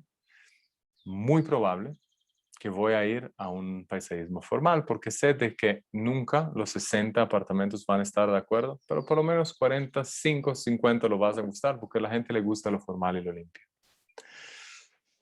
Pero hay una crítica del mundo naturalista hasta lo formal, que se pierde este vínculo. Pucha, si yo no tengo que salir a mi jardín a cortar una flor, pues mi jardín es un póster, es algo ahí, que no tengo que interactuar con él.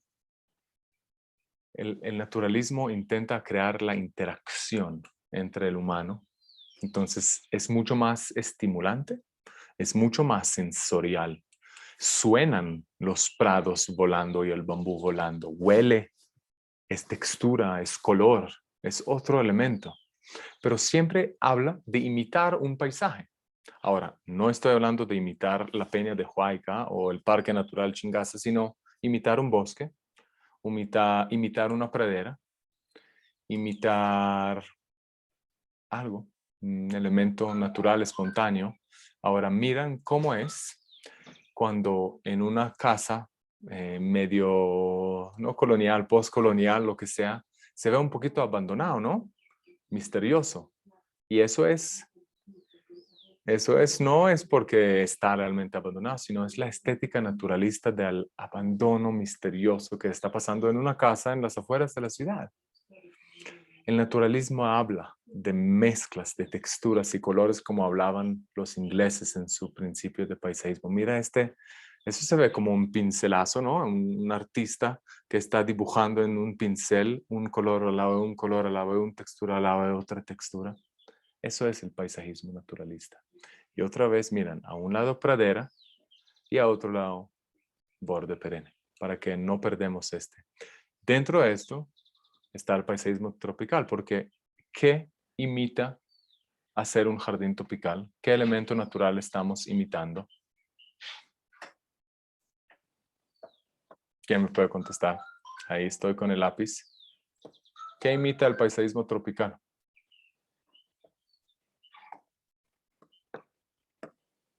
La selva. Muy bien, José. El paisajismo tropical imita la selva tropical. El indominado, cero manchas, cero texturas, sino una lucha con el otro, el desorden, el caos en un jardín. Entonces, es un estilo naturalista, ¿sí? Pero que simboliza no la pradera silvestre, no el bosque, sino exactamente eso, lo tropical, lo salvaje, lo indominable. Es esta complejidad y transposición que estamos hablando, y voy a solo botarlos un par de paisajistas contemporáneas antes que pasamos a principios de diseño. John Brooks, que personalmente lo admiro mucho porque no es solo jardinero, sino le gusta hablar y dictar clases y conferencias. Ya no vive, murió hace como 5 o 6 años, pero hasta sus últimas dictado conferencias, escribía miles de libros sobre paisajismo bellísimos. Entre estos, mi favorito es el outdoor room, como el cuarto exterior, que me parece un elemento fenomenal, entendiendo que el jardín debe tener sus propios cuartos, y hay sala exterior y cocina exterior y juego exterior, y parte de la tarea nuestra como paisajistas, que es hacer a nuestros clientes pasar más tiempo afuera. Y él la tenía muy claro, y para mí es gran parte de su talento. Dan Keeley, que logró crear la escenografía otra vez, en crear espacios donde son tan particulares y tan bonitos que parejas van en su día de matrimonio a tomar unas fotos en sus jardines, que eso para mí dice algo bien hizo. Y siempre tiene su estilo, ¿no? Siempre el árbol es el protagonista y siempre está como bordeado con algo, es enmarcado en algo. Y eso es lo que hace sus jardines tan, ¿sabes? El bordillo cambia, la planta cambia, pero siempre el árbol y su estructura o su silueta es el protagonismo de su diseño. No importa entre jardín y jardín si cambia el formato. Fernando Carucho, que es el ser jardinero es manera de ser hombre, una filosofía que habla que el jardín es el nexo o en la unión o la transición entre la casa y el paisaje. Entonces, si mi paisaje es muy silvestre, el jardín va a hacer el encuentro entre lo silvestre y lo estructural. Si mi paisaje es muy urbano, se va a hacer otro tipo de transición, pero siempre pensar el jardín como un nexo. Voy a pasar un poco adelante a estos y mostrar solo los pics. Eso es Luis Vallejo mira, cogiendo un elemento de un jardín muy asiático, pero usando elementos muy inasiáticos. Pero mira qué está representando acá, o sea, mostrando el otoño, la caída de las hojas del aliso, en un cuadrado casi perfecto, pero equilibrio inestable con la roca hacia afuera rompiendo el bordillo. Una escena zen perfecta en un paisajista español contemporáneo. Solo para como ubicarlos un poquito. Y Secret Gardens en escala mucho más residencial, que habla así del contacto mucho más formal, ¿no? Mira, jardines mucho más formales, tropicales de materas. Como tenemos poco tiempo, quiero pasar un poquito y puedo hablar horas de los principios de diseño igual. O sea, acá puedo hablar de lo dominante, el blanco, y lo primero que todos ven en este momento es la materia roja en la mesa, ¿cierto? Eso es escenografía, eso es un talento de dirigir su visual hacia un lado.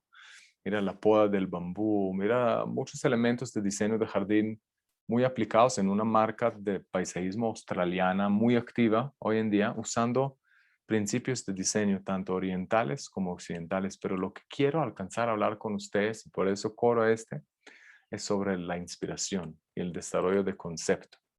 Y por eso coro un poquito más rápido a Secret Gardens y a Charlotte Row más para entrar a un capítulo que me parece importante antes del sábado, que es este. Ya vamos a llegar.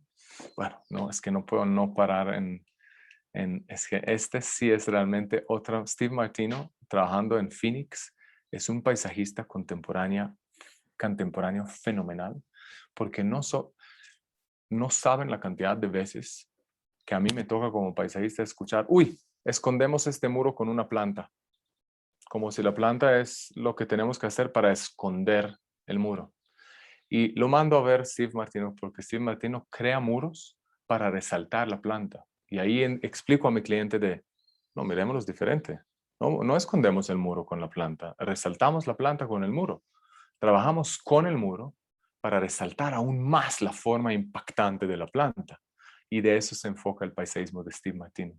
Diseña jardines y muros para crear unas composiciones impresionantes entre todas. Entonces, no solo trabaja con las plantas, sino con sus fondos y cómo resaltarlas.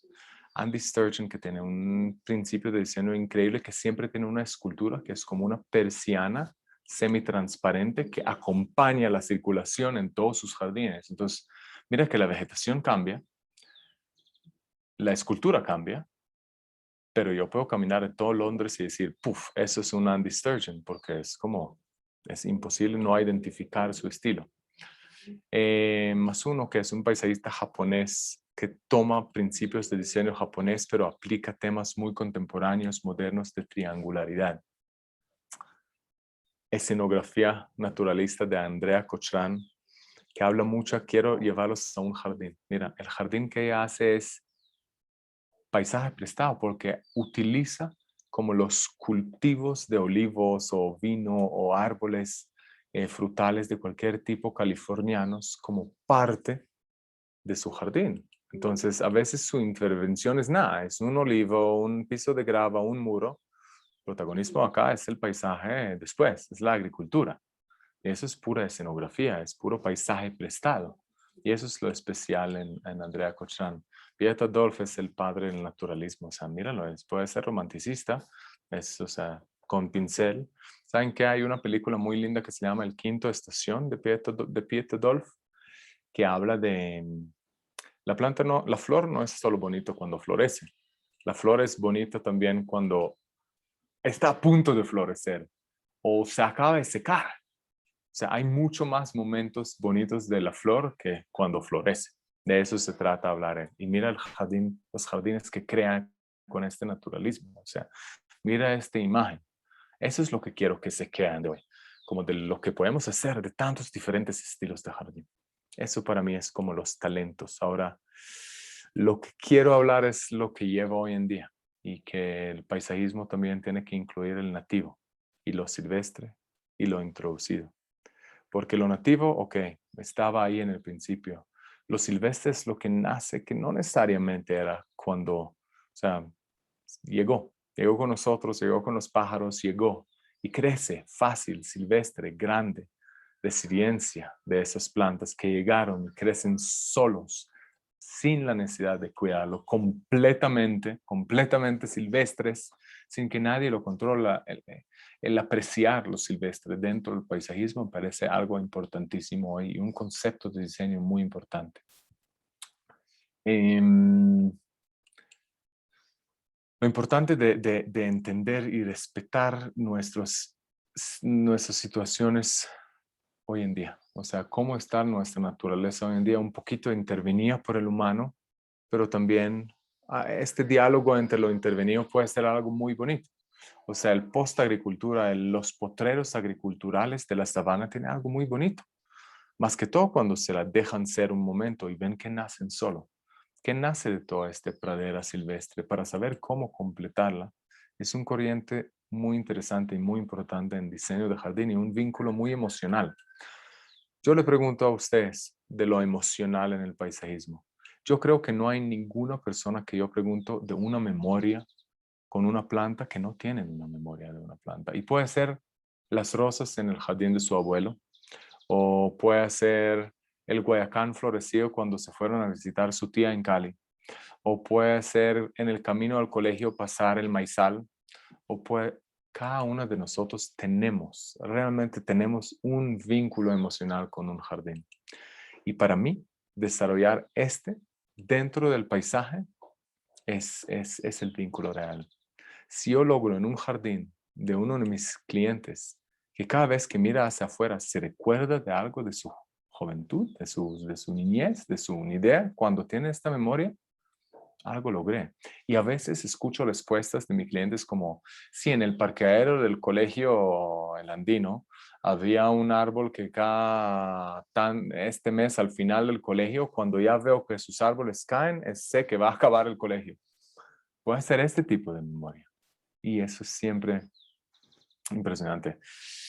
Ojalá podría hablar con ustedes horas más sobre praderas silvestres y sobre potreros y cómo podemos involucrar estas memorias de potreros dentro de.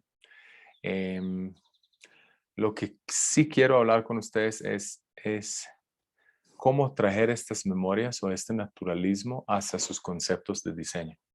Es cómo pensar en que un jardín puede trabajar con una memoria de una imagen, como un jardín puede imitar o simbolizar otra cosa, cómo podemos tener un concepto. Sí, en vez de, voy a parar un poquito la presentación acá porque veo que ya tiempo así de hablar muchos más de imágenes tenemos menos, sino lo que quiero que se quede antes que voy a básicamente es tener el espacio abierto de preguntas del final de esta conferencia es lo que creo que puedo mejorar hablando con arquitectos y personas sobre diseño de jardines. Jardín no es solo ir al vivero y coger las plantas más bonitas que encuentro y intentar de ponerlas juntos en una manera. Es tomar un paso atrás. Es llegar a un lugar y entender qué me inspira. Y lo que me inspira puede ser algo histórico, como el jardín japonés o el jardín persa o el jardín colonial. Lo que me inspira puede ser un humedal, un río, un bosque, un potrero, una pradera. Lo que me inspira puede ser un material, un concreto, un vidrio. Lo que me importa es que saben que diseñar un jardín es algo que debe simbolizar un concepto de diseño basado en una inspiración. Teniendo este concepto, y puede ser mi concepto, el concepto de mi cliente, o el diálogo entre los dos, llega a un momento de análisis. El análisis climático, como le va a tocar hacer, porque pues Guainía o Bogotá son dos climas muy diferentes, ¿cierto? El análisis de entender el sitio en tema de clima, de viento, de tierra, de lo que vamos a hacer, es importantísimo, pero también el análisis funcional. ¿Cuál es el gusto que tengo? ¿Qué actividades quiero hacer? ¿Cómo es mi vida? ¿Cómo involucro el jardín hacia mi vida? Lo que hablé, cuartos exteriores. O sea, si yo tengo un cliente que le gusta leer y estar solo, pues el jardín que voy a crear es íntimo. Es de 2 sillas así al lado con un parasol, árboles románticos, encerado y protegido. Si mi cliente es una persona súper social, pues yo voy a crear un jardín grandísimo con una mesa gigante y una zona social muy grande, si eso es su énfasis. Si mi cliente tiene un niño en un jardín infantil, voy a hacer una arenera o algo. Si yo quiero sacar a mi cliente afuera, primero saco los niños, la logro, seguro. Pero digamos, si es un niño chiquito, voy a crear algo, un juego infantil donde él lo puede ver desde su mesa de trabajo, desde la cocina, desde la sala.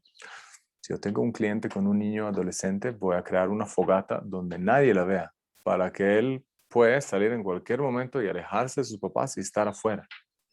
Es crear este vínculo. Y eso es con esto cierro, porque es lograr entre el concepto, entre el conocimiento del diseño, seguir lo que ven que hacemos hace miles de años y es crear un vínculo real o por memoria o por jugar o por contemplar o por meditar entre nosotros como humanos y la siembra y la naturaleza. Y ahorita voy a dejar estos, ¿qué? 10, 9 minutos que nos quedan. Así, preguntas, voy a desconectar mi micrófono, significa que voy a lograr escucharlos. la calidad de mi sonido va a estar bajando un poquito, pero ahí podemos como tener más, como diálogo más fácil. Un poco que, si hay preguntas, si hay inquietudes en la aplicación de eso hacia su proyecto, hacia su curso específico que están tomando, hacia al diálogo, al juego entre lo etnobotánico y el paisajismo, porque lo van a ver que el sábado lo vamos a hacer cosas totalmente diferentes, ¿no?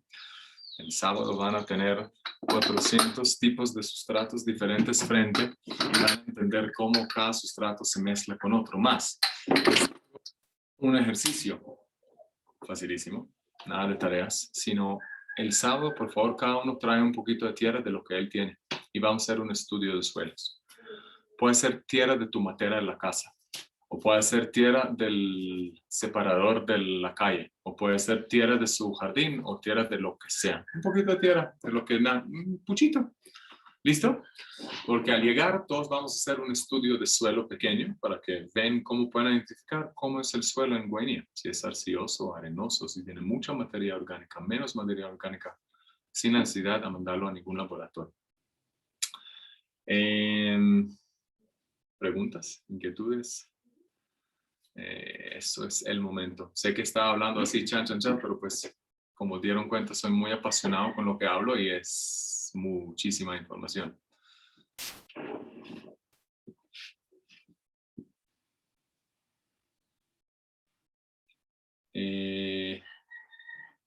Tal vez yo rompo el hielo rápidamente mientras tal vez entran otras preguntas.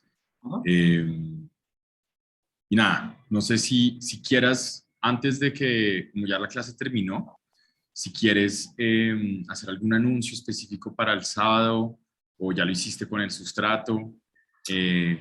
Pues ven y le cuento un poquito cómo va a ser sábado. Sábado vamos a hacer Dale. 130 grados y vamos a crear este vínculo de otro lado, que es sus manos y lo sensorial. Entonces, menos lo visual y lo estético que acaba de hablar, sino el vínculo que quiero pasarlos es de tocar y de oler y de sentir. Entonces, vamos a dividirlo como en 3 fases. En uno vamos a preparar un sustrato ideal para las plantas, entendiendo diferentes tipos de plantas, qué tipo de sustrato prefieren, y todo lo que podemos manejar, tanto no en características químicas, sino físicas, ¿no? Retención de agua, drenaje, oxigenación, densidad, etc. Después vamos a tener una parte que habla sobre la propagación, cómo multiplicamos plantas. Algunas multiplicamos por manera vegetativa de semillas, reproductiva de semillas, y algunas vegetativas, de esqueje, de acodo, de división, de separación. Y vamos a hacer esas prácticas, o sea, vamos a hacer un esquejes en materas con sustratos, después que la preparamos, hacemos un esqueje, un acodo, una división, vamos a hacer todo eso, y al final vamos a hablar de fertilización y fumigación, o sea, cómo ayudamos a las plantas, cómo mantenemos equilibrado un poquito nuestro ecosistema del jardín, cómo aseguramos que crece más, que florece más, que da más fruto, que no hay demasiado de un tipo de bicho o de una enfermedad, una plaga, usando materiales, o sea, tabaco, ajo, ají, limón, ortigas, todo en una manera muy natural que seguramente lo van a volver a ver en juego. Eso es un poquito como cómo va a fluir el día el sábado. Venir a almorzar, los que no les gusta el táctil, traer sus guantes. No traigo guantes, el resto traigo yo. Yo traigo los sustratos, yo traigo las materas, yo traigo las plantas, las herramientas, las tijeras, todo. Si les gusta usar guantes, traen guantes. Es en un espacio cubierto, pero cuando hace solazo adentro. Los que quieren sombrero, ayuda, un gorro. Y nada, es un patio divino al lado de Héroes, carrera 22, 77 a 11. Eso es. Ahí nos vemos y traje un poquito de tierra. Perfecto. Nada, igual yo compartiré los datos con todo el grupo para que quede claro punto de encuentro, horario y demás, instrucciones. Súper. Pero bueno, nada, yo como aprovechando que te tenemos en línea, Ajá. Ita, creo que es muy interesante como esto que hablas de la creación de un vínculo, ¿no? Desde la historia, ¿no? Como en todo este recorrido, Egipto, Persia, en fin. Y un poco hasta allá tu pensamiento de cómo tal vez la vocación de tu práctica gira en torno ¿no? a generar ese vínculo, a acelerar esos vínculos, a construir esos vínculos con, no solamente con el mundo vegetal, sino con todo lo que sucede en el mundo exterior. Y el otro día nos pasaba algo interesante cuando tuvimos como un primer encuentro con el rector del colegio en el Guainía, con quien estamos como iniciando estas conversaciones. Y es que, digamos, dentro del pensamiento indígena, la idea de jardín no existe, ¿no? O el jardín medicinal como tal no existe, porque es la selva misma, es el bosque, ¿cierto?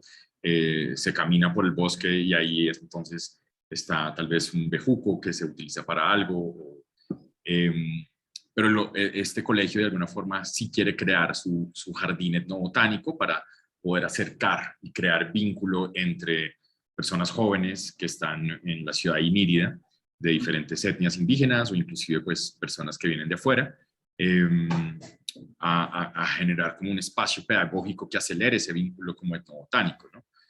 Entonces, no, aprovechaba como para preguntarte un poco en torno a eso, ¿no? Como, ¿cuál es como tu pensamiento alrededor como de la etnobotánica amazónica, ¿no? O en tus viajes que has hecho en Colombia, no necesariamente al Amazonas o al páramo, Ujú. tal vez lugares, o inclusive lugares más campesinos, ¿no? Es como ¿qué definiciones te ha empezado a generar estos recorridos tal vez por el territorio colombiano en torno a la idea de un jardín? Que al fin y al cabo la clase también está buscando como expandir, ¿no? Esa idea de jardín y crear otras definiciones, ¿no? Entonces simplemente es como por curiosidad de entender un poco tu pensamiento en torno a tal vez no sabría cómo llamarlo, si el jardín Sí. amazónico, bueno, sí. No, y puedo empezar como de Guainía. Es chistoso, a mí me contrataron una vez a hacer un taller de propagación a una comunidad eh, de Guainía, de dos comunidades que vinieron a organismo y me tocó hacerles un taller de propagación porque, claro, indígenas en Guainía eran recolectores y ahorita la producción de artesanía crece tanto que en su alcance se acabó lo que podían recolectar y no tienen suficiente, ni palma ni semilla para sus artesanías, entonces le toca reproducir y multiplicar y crear. Entonces, ¿cómo funcionaría todo eso dentro de la cosmovisión indígena? Como intervenir la naturaleza, que siempre lo han hecho. O sea, igual sabemos ya que recolectores siempre dejaron la semilla cuando se fueron para que cuando vuelven está otra vez, o cortaron en una manera específica la rama para estimular el árbol a frondecerse más. O sea, había una como interacción o intervención, pero muy sutil. Ahora, no, no le alcanza ahorita, no quieren volverlo a una agricultura, el jardín egipcio súper de utilidad, sino algo en ese espectro, que sea una intervención a la naturaleza que la produce suficiente sin que se ve pues, producido, que es un poquito parecido a lo que vimos en el jardín chino. O sea, hay el mismo ejército de jardineros que trabaja un jardín italiano o un jardín chino. Pero claro, uno se ve, porque es mi mostrario de PR y todo está organizado y simétrico, y uno no se ve, uno es mucho más sutil. Entonces, estaban buscando como como, sí, transición entre la chagra hacia una huerta, pero a un bosque comestible, porque todo el concepto del bosque comestible, que es algo también muy antiguo, el bustán es bíblico, el bosque comestible, el jardín comestible, es no perder la estética de naturaleza, pero pues claramente intervenirla poquito a poco, pero sin perder el defensor de todo, que es un ecosistema, porque hoy hacemos una huerta así lineal y nos toca cuidarlo siempre.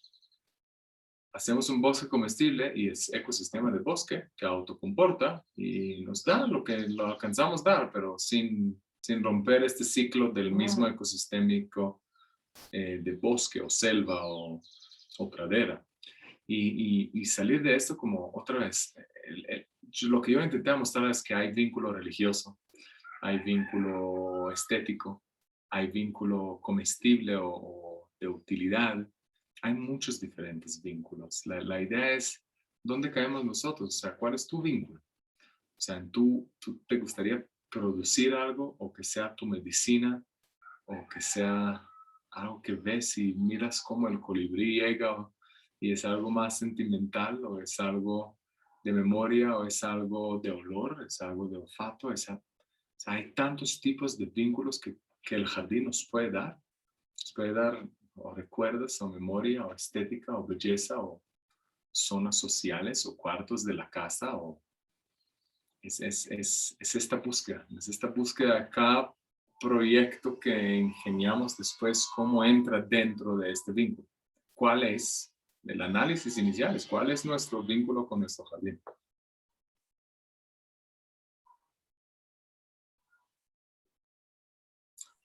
Acá me preguntas si no se puede asistir el sábado si transmita. Yo no tenía planeado transmitir, digamos, pero es viable, teóricamente. Como ustedes no son un grupo muy grande, es viable transmitir. Yo me puedo encargar de eso, ahorita yo puedo llevar y tratar de hacer una transmisión desde mi celu o algo así. Pues acá está escondido en este momento. Si volteo el computador un poquito, tengo todo como el equipo de trípodes y sonido y micrófono para hacerlo. Y podemos hacerlo. Y alguien encima de las preguntas, si ocurren preguntas, la cosa es que no van a tener el material.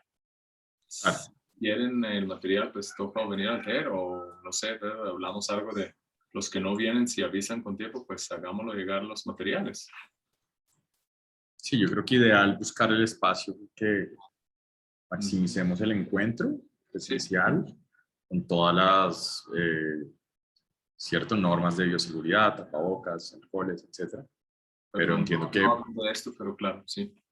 Pero creo que hay igual gente que puede que esté fuera de Bogotá, a quienes podríamos sintonizar sin inconveniente. De acuerdo. De acuerdo. Pero sí invitamos invito a la gente como a hacer el esfuerzo por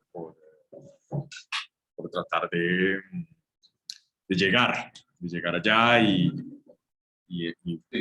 encontrar este espacio, ¿no? Como organizarse para que estas... Un poco por eso también como que decidimos hacerlo en la tarde, entendiendo pues que no fuera como un taller de todo el día con un almuerzo de 2 horas, sino pum, llega todo el mundo almorzado y nos ponemos a trabajar. Y a las 7:30. Sí, 7:30 ya estamos listos para la comida del Exacto. sábado, sin problemas, como entre almuerzo y cena. Exacto, como ese espacio. Entonces, pues sí. Perfecto. Creo que Manuela estaba haciendo como ¿La lista? La lista, sí, la lista. Me pasan el número exacto, porque pues ya tengo los materiales organizados, pero pues más o menos tengo que saber y nos vemos en la Embamada el sábado a la 1 de la tarde. Yo voy a estar ahí desde la mañana transmitiendo también un par de cosas y alistando todo y nos vemos a la 1 de la tarde. Ya almorzado, a las 3:30, 4 comemos un snack ahí y eso lo traigo yo y yo creo que a las 7 terminamos. Muchísimas gracias por la concentración, atención y no se olviden traer el poquito de tierra con ustedes para aprender cómo mejorarla y nada, cualquier cosa me cuenten. Bien, Itamar, muchísimas gracias. Entonces, pues súper provocativa la charla y yo creo que quedan muy buenas reflexiones para esta semana. Entonces, así quedamos y invitamos a toda la audiencia, al grupo también. El viernes tendremos Vanessa Osorio, ecóloga de profesión, quien se dedica a trabajar en ecología participativa en la Amazonía Norte colombiana, que estará dando su charla en torno a esos temas, en preparación del taller de Itamar el sábado. Buenísimo. Bueno, chao. Muy lindo tarde. Gracias. Chao, chao. Gracias a ustedes. Gracias. Gracias, gracias. Gracias. Gracias, gracias.